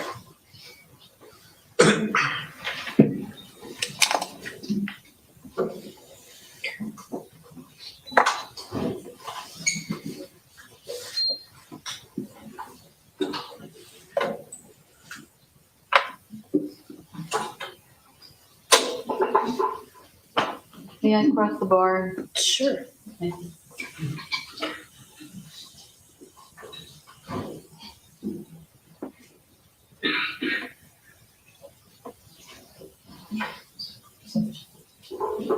Oh, you don't have to have compassion for him. Just have compassion for your kids and the kids around your kids. You don't have to have compassion for him. Have compassion for your kids and the kids around your kids, because until there is compassion, this will not stop. It won't stop. It won't stop. This is just more of the same. Judge, while we're waiting, can you have a brief sidebar, please? Mental health won't stop it. Okay.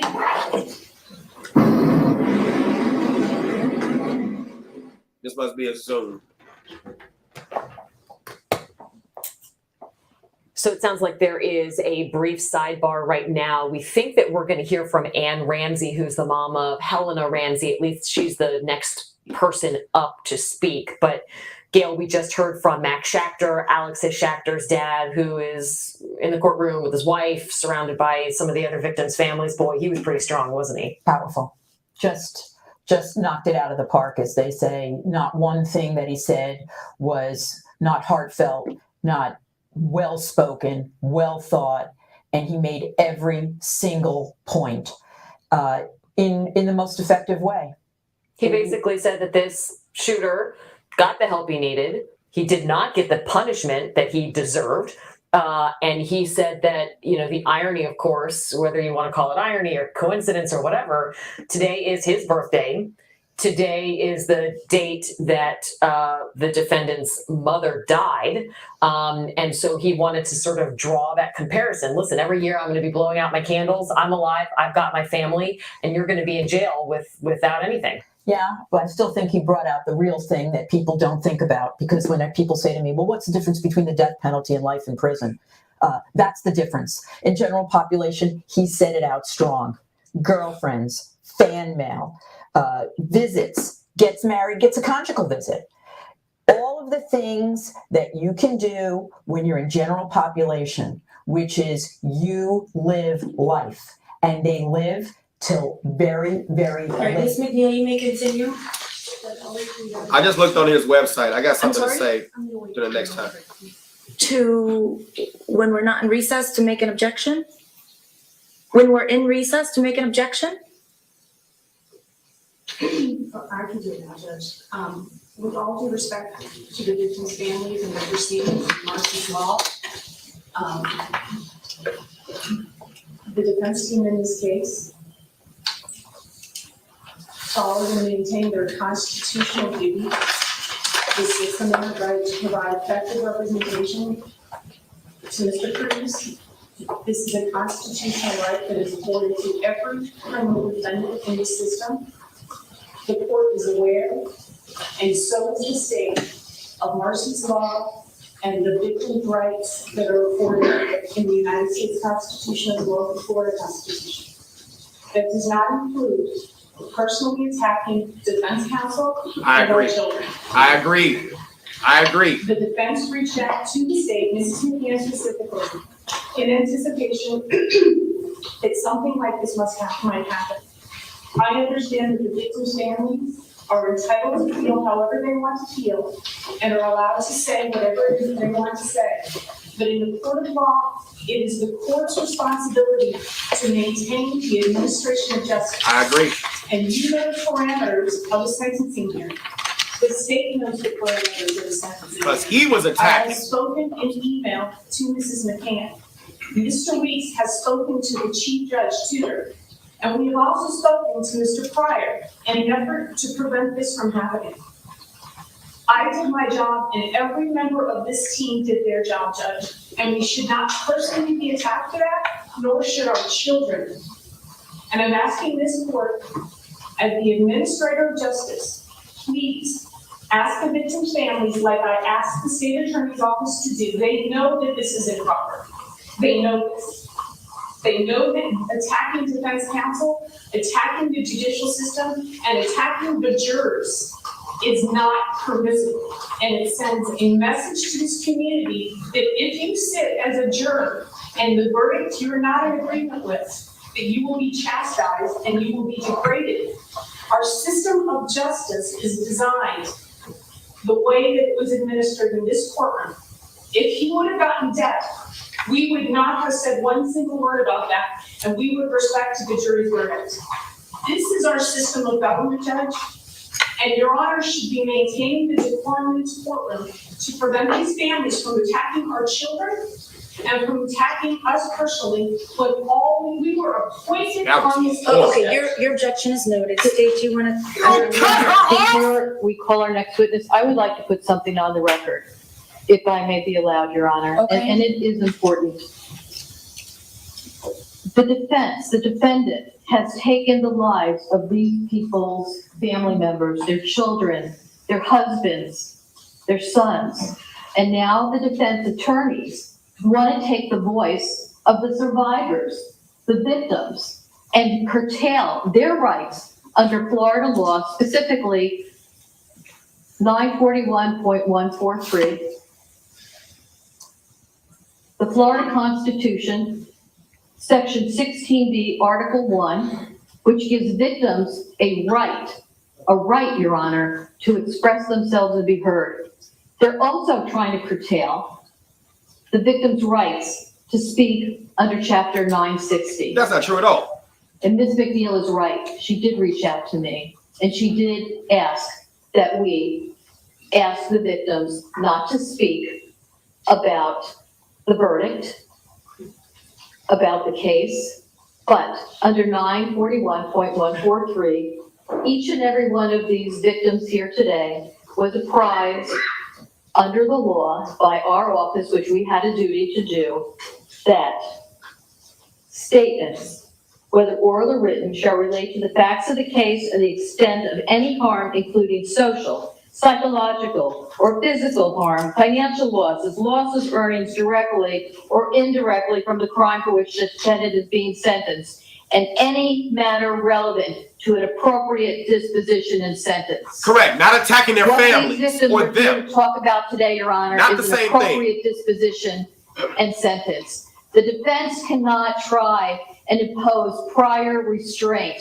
on these victims who have every right to be here and exercise their freedom of speech under the First Amendment, under the Florida Constitution, and under Florida law, Chapter 943 and Chapter 960.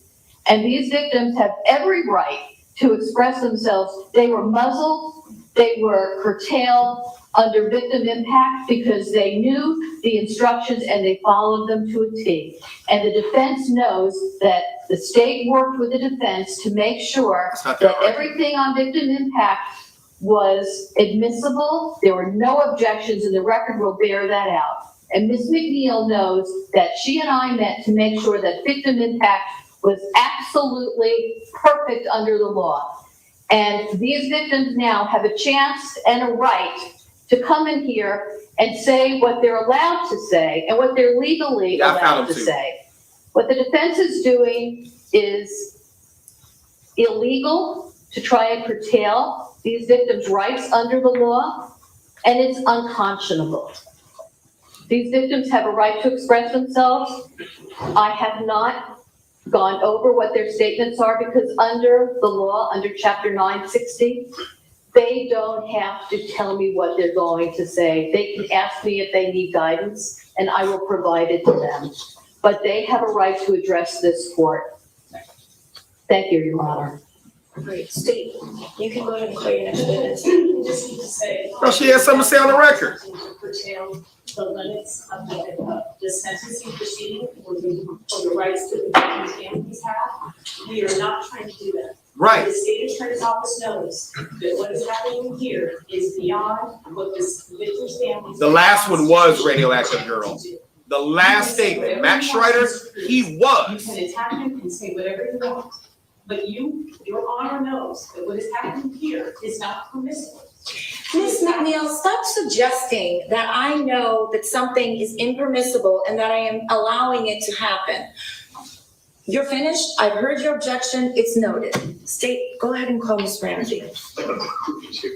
Ms. Ann Ramsey, please.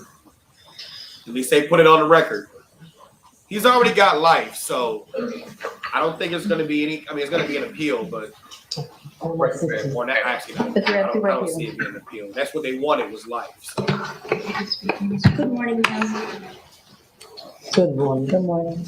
Are both of you ladies going to be making a statement? No, just. Okay, ma'am, will you please? She raise your did right allow hand? it to happen, Do you solemnly absolutely. swear or affirm the testimony you're about to give is the truth, the whole truth, and nothing but the truth? I do. Thank you. You can put your hand down and please state your full name for the record. And you have to understand, Marie this judge Ramsey. has to get Nice to see you elected again. again. She's a politician. Ms. Ramsey. Judges at the would you state like courts to are say something politicians. on behalf of your daughter, Helena? I would, thank you. Please do. Yes, she could have. She could have. She could have interjected and given direction. She could have. When the trial started, I wasn't sure whether the murderer should get the death penalty or life. But after listening to all of the details, it was most certainly, for me, the death penalty. You are pure evil. On Tuesday, the 13th of February, 2018, I shared my last meal with Helena. And she was radiant. And you know what she said to me? She said, "Thank you, Mummy. Delicious, Mummy.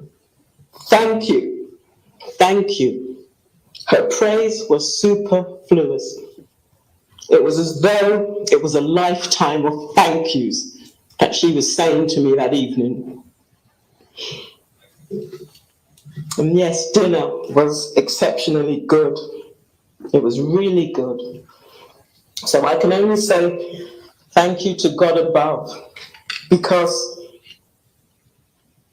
my angel was going to be put to sleep.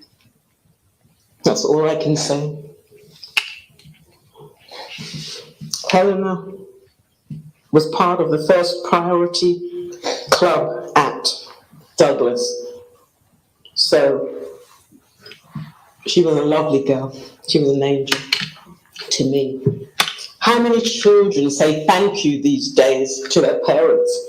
How many kids said thank you to their parents last night? How many kids do that these days? Did you thank your mother? Did you thank your mother, the murderer, for pulling you out of what could have been a life of poverty, a sordid life? No, you beat on your mother. You beat her. Before Helen's dad left for work, she would always say, "Bye, Daddy. Love you, Daddy." In the morning she left for school, she said, "Bye, Mummy. Love you." And she skipped off. And my last text from Helena was a smiley face.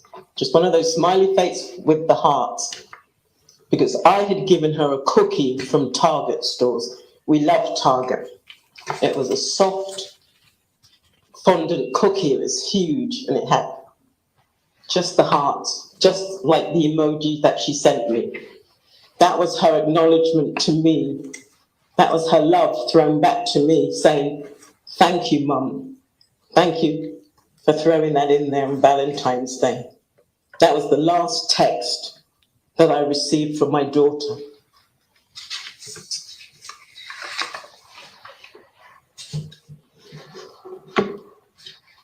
This is what I have to say about the Broward school system.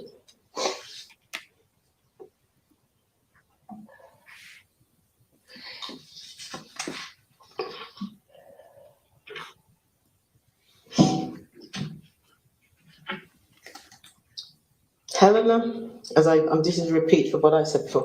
As Helena's mother, I was most impressed by her wisdom and her strength of character.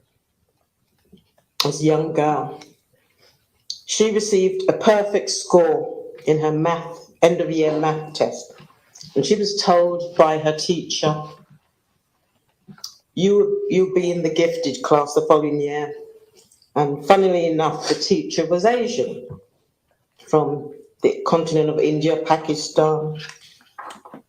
And she said, "You were a wonderful student, excellent results, and you will be in the gifted class for the next academic year.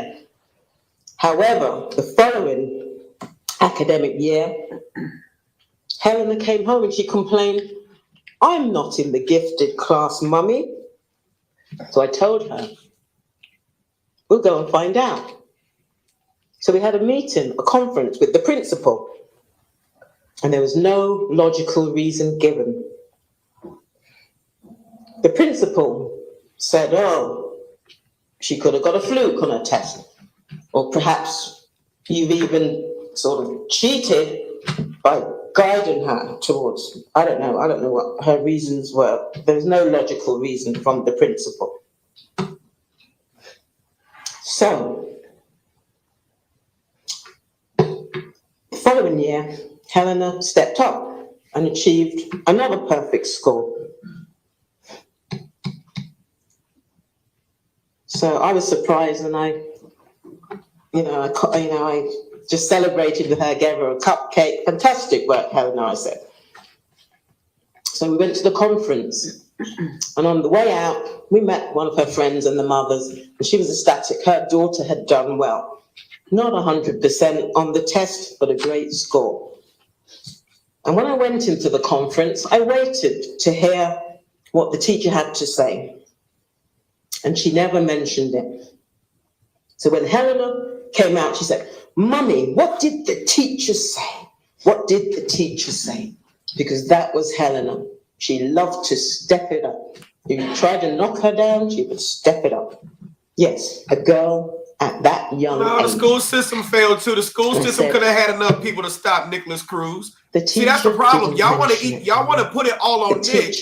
You don't want to put it on everybody that could have stopped him too. That's part of the problem. So you don't get to eat promised your cake Helena, and have it too. I said, I'll take care of you, because my job is to make sure that you're an all-rounder. You're beautiful on the outside and you're beautiful on the inside. And you do the best to the best of your ability.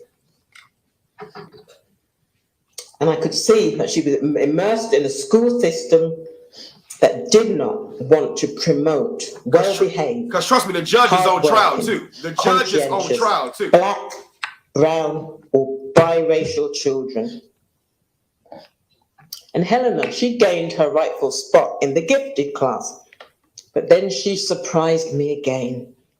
She said, after only a few weeks of being in this class, "Mum, this is not the gifted class." We're not talking about her radioactive. I think you missed. The children don't understand. I was reacting to this. The children just talk. I was reacting. The children are not popular your kids. I was reacting It's to not this. the gifted class. And this perplexed me. You're right, because radioactive. I growing was up in reacting to England, this. we were always encouraged That's to do our David down best. I hope you understand it. That's what I was reacting to. In fact, there were many children from our school, many successful, and many from many different backgrounds. This is the right time, Vicky. And one was the incredibly talented Sir David Ajajaye, who graduated from the very same high school that I attended. He is the lead design architect of the African American Museum in Washington, D.C. Just imagine the loss if his spirit was crushed when I went to school. Our teachers encouraged us. Doesn't matter what race, what class, we were just encouraged to do our best and encouraged to shine. And Helena and I visited that museum, and Helena declared, "There's so much to see. We must return to the museum to see it all." And sadly, this will never happen. Never happen.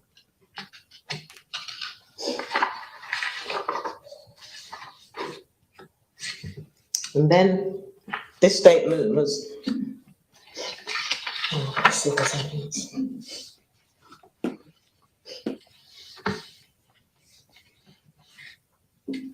So now I'll move on to the Broward Sheriff's Office. And Vincent Ramsey pretty much said the first part. I lost Helena, my daughter, on my birthday. We should have been out, celebrating, laughing, enjoying dinner, just doing the usual birthday celebrations. And instead we spent hours fruitlessly searching nearby hospitals for Helena because we were told that she was injured. Someone had mistaken her for Samantha Grady, which was often the case. So we thought she was injured, so we braced ourselves for the worst. And then we went to the North Broward General Hospital, the main hospital, and we asked for our daughter. I mean, the whole family was searching for our daughter. And when we were at the hospital, just by looking at the response, they knew our daughter had died. But they sent us to the Marriott. They sent us to the Marriott Center. And we feel that they should have told us at the hospital, because the hospital is equipped with conference rooms, chapels, equipped to tell people the passing of their loved ones. Instead, we were sent to a Marriott. And let me tell you, we were waiting there for hours and hours and hours, listening to the screams and the howling of all the other families. All of my family. Damn it. Well, that's not me. Oh, okay. So as is the case with live streaming and live television, sometimes the signal is not perfect. And so that's the case right now as we listen to Ann Ramsey, the mom of Helena Ramsey. Our loved ones she's lay back, dead. so let's take a listen. You were, as far as I can see, continuing your ploy, the start of your ploy for your illness or whatever it was. Instead of taking care of us, they were taking care of you. And we will never forget that night.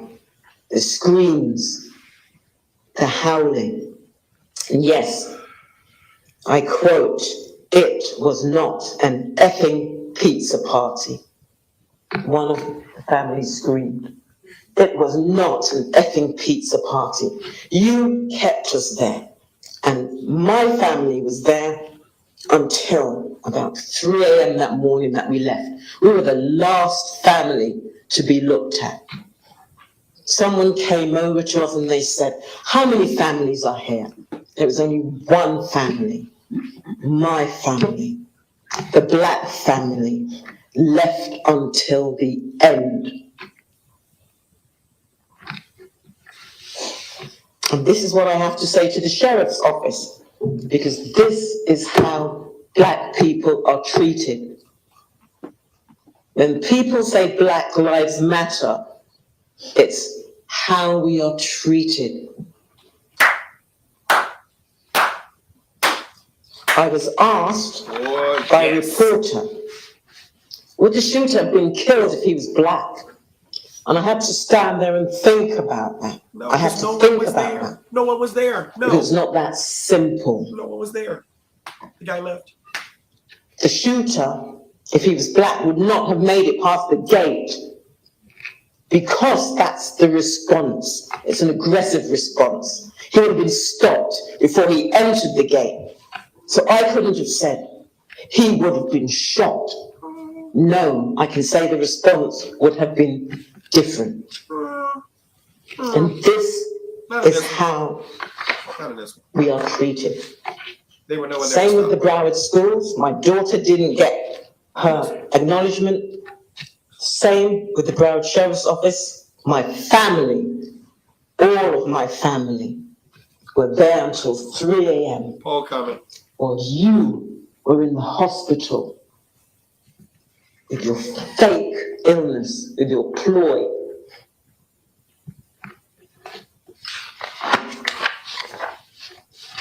And that is what I have to say.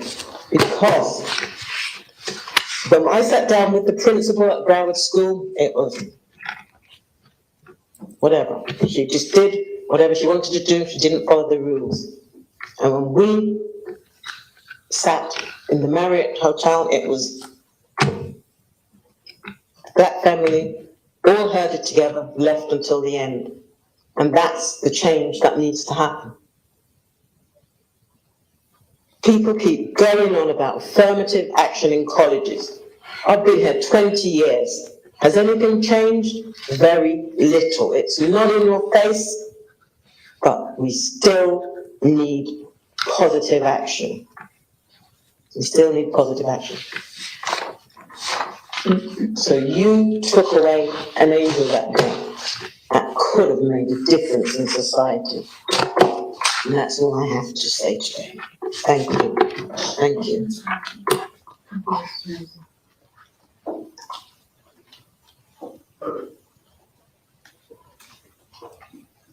So you can come here, next witness. Put a poll out there. Next witness, Your Honor, would be Ellen Mayer.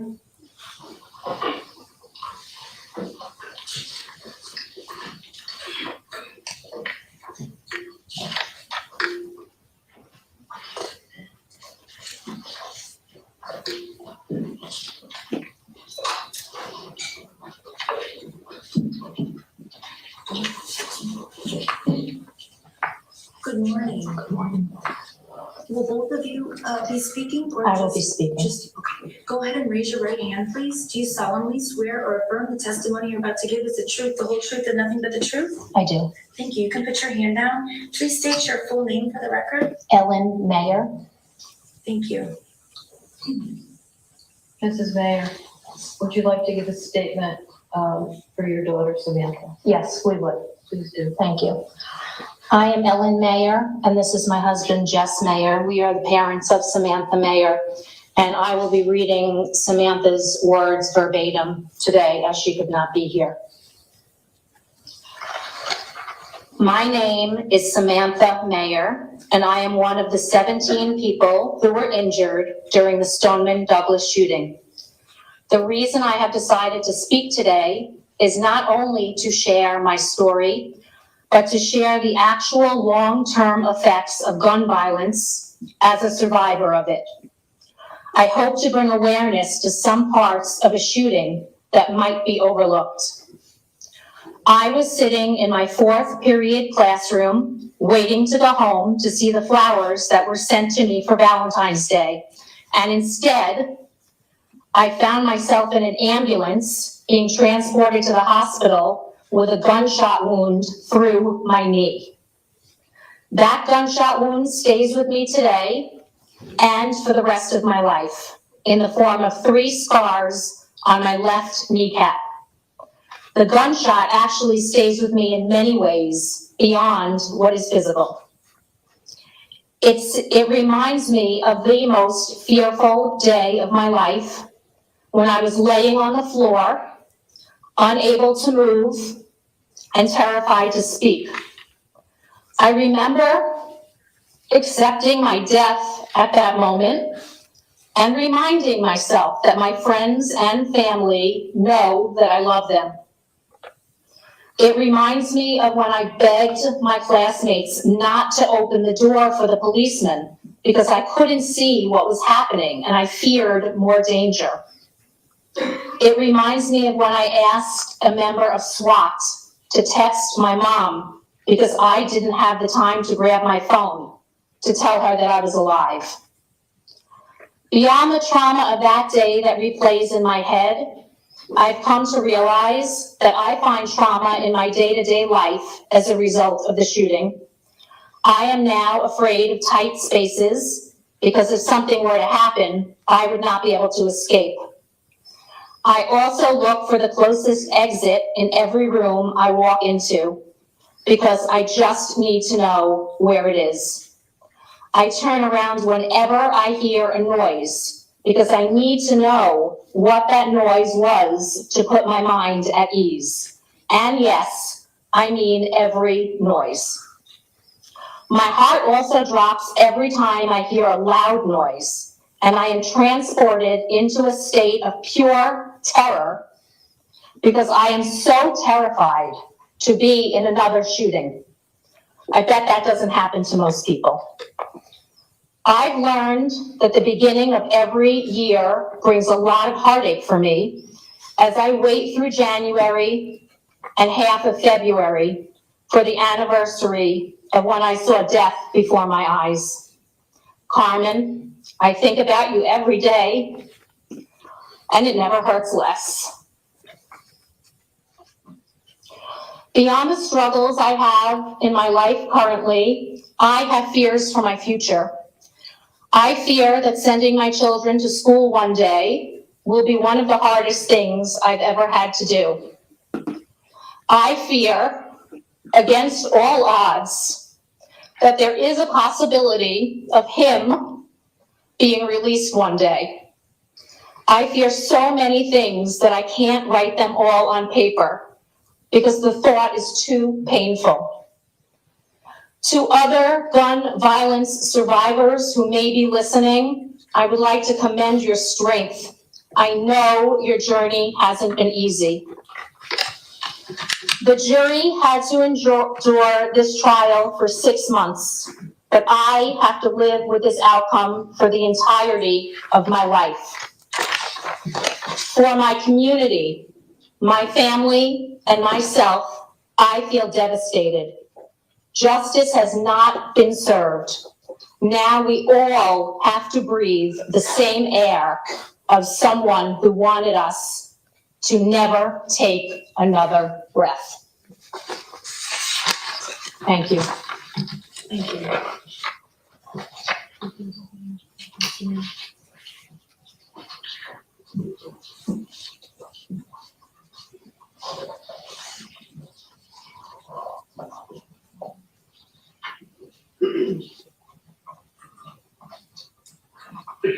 Your Honor, that would be it for the morning. Okay. What time will you be ready, or is it just a matter of taking a break in the normal course? I think probably, let's see, it's 11:49 now.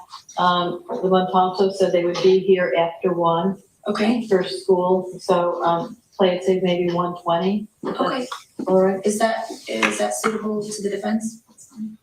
Okay, why don't we just make it 1:30? Thank Do you, you think Your we won't have time to finish this afternoon? Is that why you were thinking 1:20? Well, no, 1:30 is fine. I was just trying to That's be okay. conservative with time. Okay, I know it takes everyone. There are other witnesses for tomorrow as well, but I anticipate it will be a short afternoon, Your Honor. Okay. All right, so we are in recess until 1:30. Thank you. They still have the secondary screening, so I know it takes everyone time to get back and forth if they go to lunch, which is why I think 1:30 would be better. Thank you. Sure. So there you have it, recess until 1:30. We just heard from the mother of Samantha Mayer. All right, so we're off the record, well, in recess until 1:30. So he said, send a message, have an old-fashioned town square public hanging, give the victims closure, and send a de facto message to anyone that thinks this is okay. Paul, have you done any research on the death penalty? I know I have. Taken a class and did research on the death penalty. Do you really think the death penalty is a deterrent? Put that in a poll. I'm curious, right? I'm curious to want to know if you think the death penalty is a deterrent. Do you think the death penalty is a deterrent? I don't need to put it in the poll. You just sound off in the comments. I don't think the death penalty is a deterrent. And see, only people, and I'm not saying you, Paul, you're not the only person, right? Only people who don't understand trauma think that punishment is a deterrent. If you understand trauma, what are you telling someone that if you don't do this, you will die, when in their mind, they already feel dead? if you do this, you will go to jail if where they live is a prison.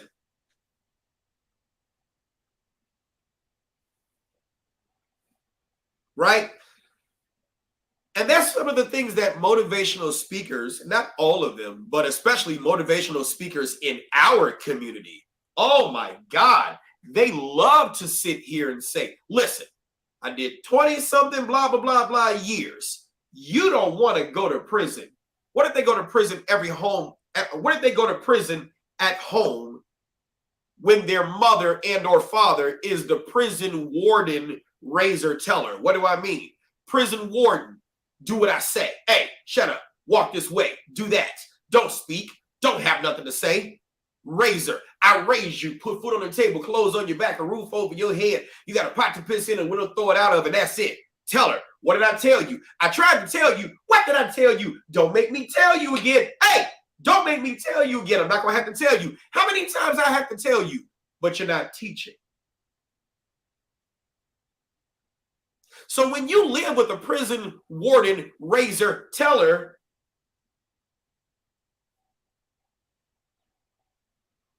see what I'm talking about?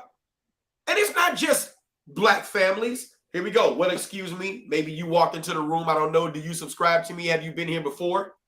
Don't think just because this person is Black that I'm just speaking on Black trauma, but I'm using my experience because it's not just Black trauma. It's trauma in other families too.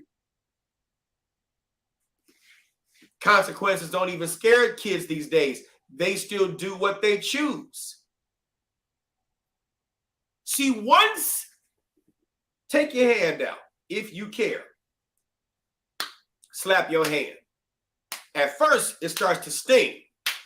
But after a while, the body gets used to it. And that sensation of pain, you get used to. The consequences of pain, you don't feel anymore. You've gotten used to it. Now you're like, what's next? But when this is all the parent knows, and they wonder why the kid's not listening to them, the spankings ain't working, what's the next thing they do? Give them to the system. Give them to the system. Like for some of these kids and teenagers, they can't win for trying. So they stop trying.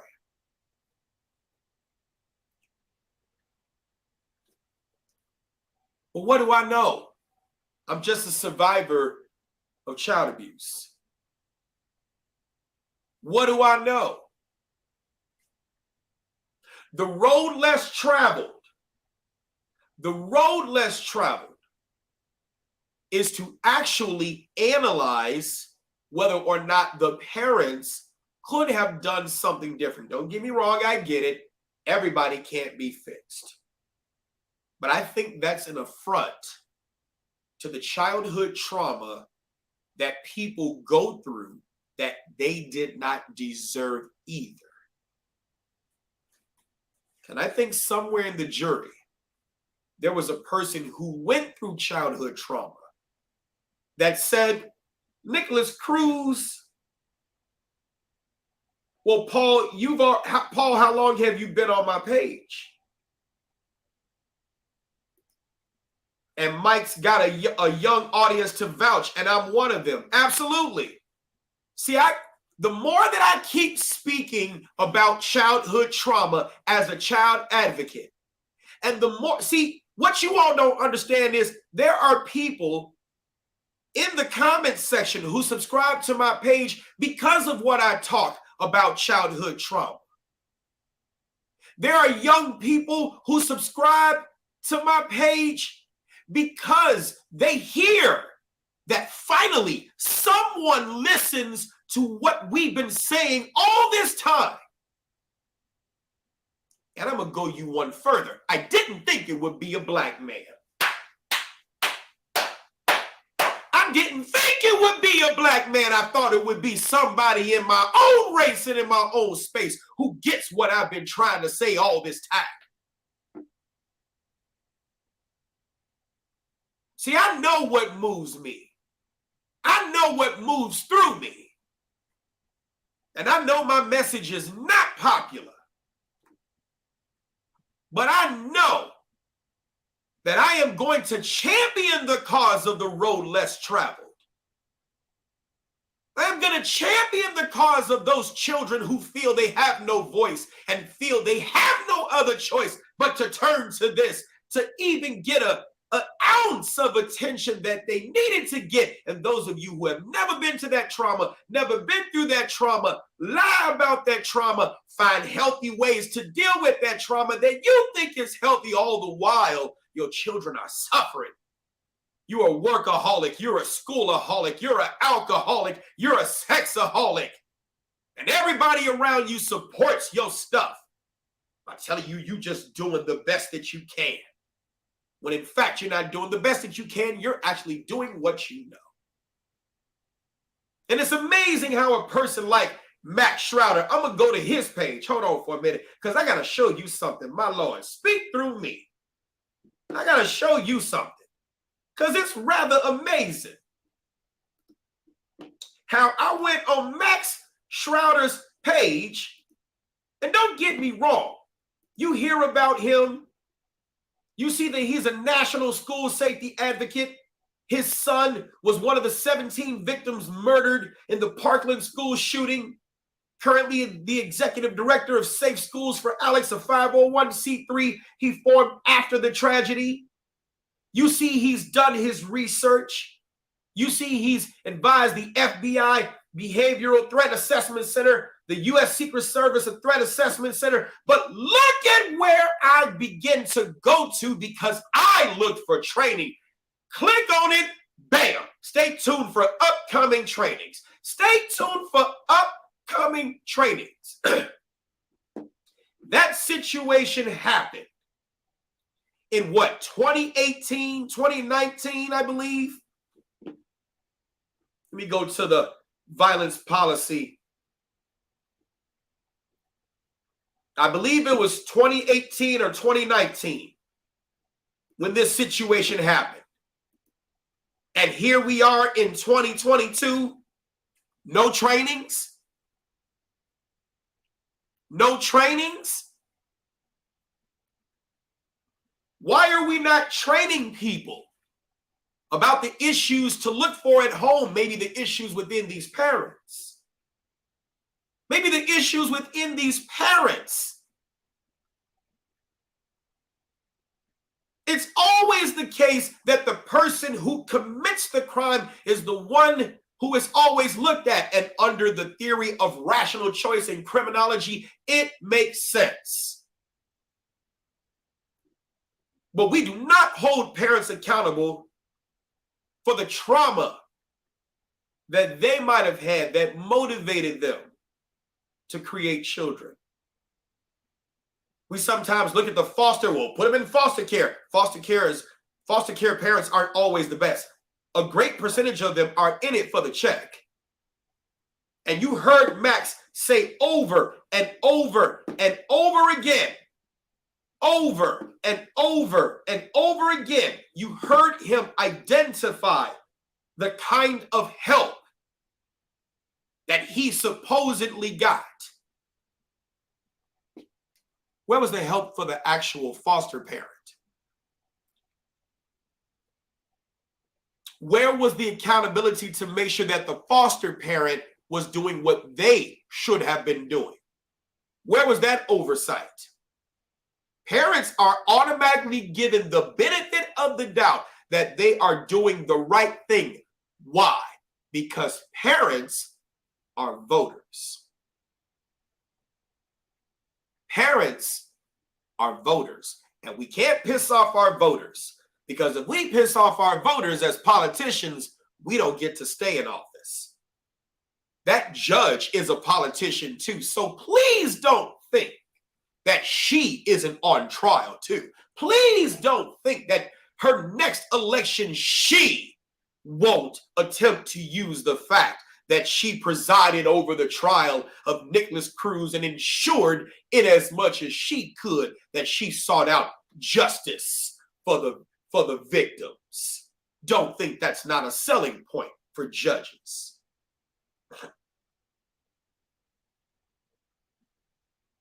They are politicians too.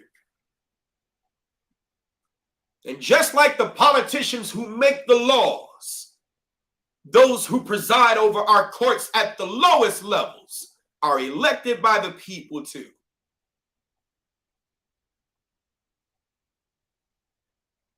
So in this given situation where she can't afford to stay detached and neutral because the people who would vote for her are in the audience of the court that she presides in. And though it is true that Nicholas Cruz deserves either life or death, I have no stake in either side.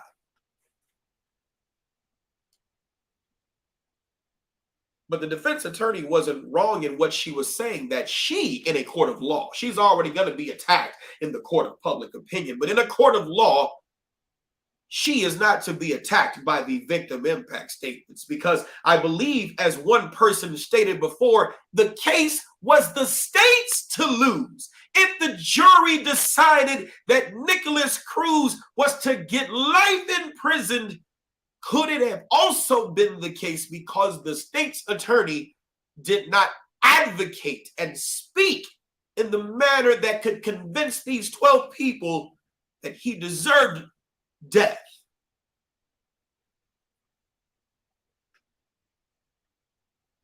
It was the state's case to lose.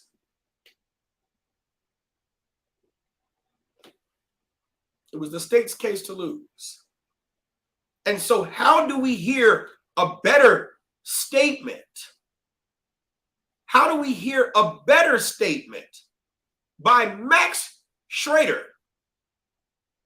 than we did from the prosecution? If the jurors would have heard Max's statement, do you think they would have given him death? Max came on the record and clearly identified every bit of help that he received. And if that was something that the jury would buy, why didn't she sell it? Why did it take Max to do it? So while Max is attacking the defense, why aren't you attacking the state just as well? They are responsible for the administration of justice, not the defense. The defense is responsible to give their clients a zealous defense. And they did so. And that's the process. That's the process. Like the court, we are going to take a recess too. And we'll come back. We'll come back. Okay, I'll make sure I monitor it and we come back. Would you all come back? Would it be too much trouble if you all came back and watched the rest of this? And I'm curious to still hear your thoughts too. But let's save it so we can get some lunch. And then if you all do opine, or if you choose to come back, come back. That's all it is, Paul. Paul, I'll answer your question when we come back from recess. Trust me, I'll answer your question when we come back. And for those of you all watching, if you missed it, you can go and hear the replay. It's going to be on this page, but it's also going to be on my podcast, On the Mic with Mike. On the Mic with Mike. This audio will also be on that podcast. You said, Edwin Cobb, we need to talk expeditiously. All right, Edwin, 773-644-5000. 773 is the phone number, 773-644-5000. When this is down, hit me up so we can talk expeditiously. I hope you said fast. I gave you the number, 773-644-5000. You said, I want to stay, but it's 3 a.m. there. I'm sick. Get some rest. Catch the podcast or whatever the case may be. All right, until then, we are in.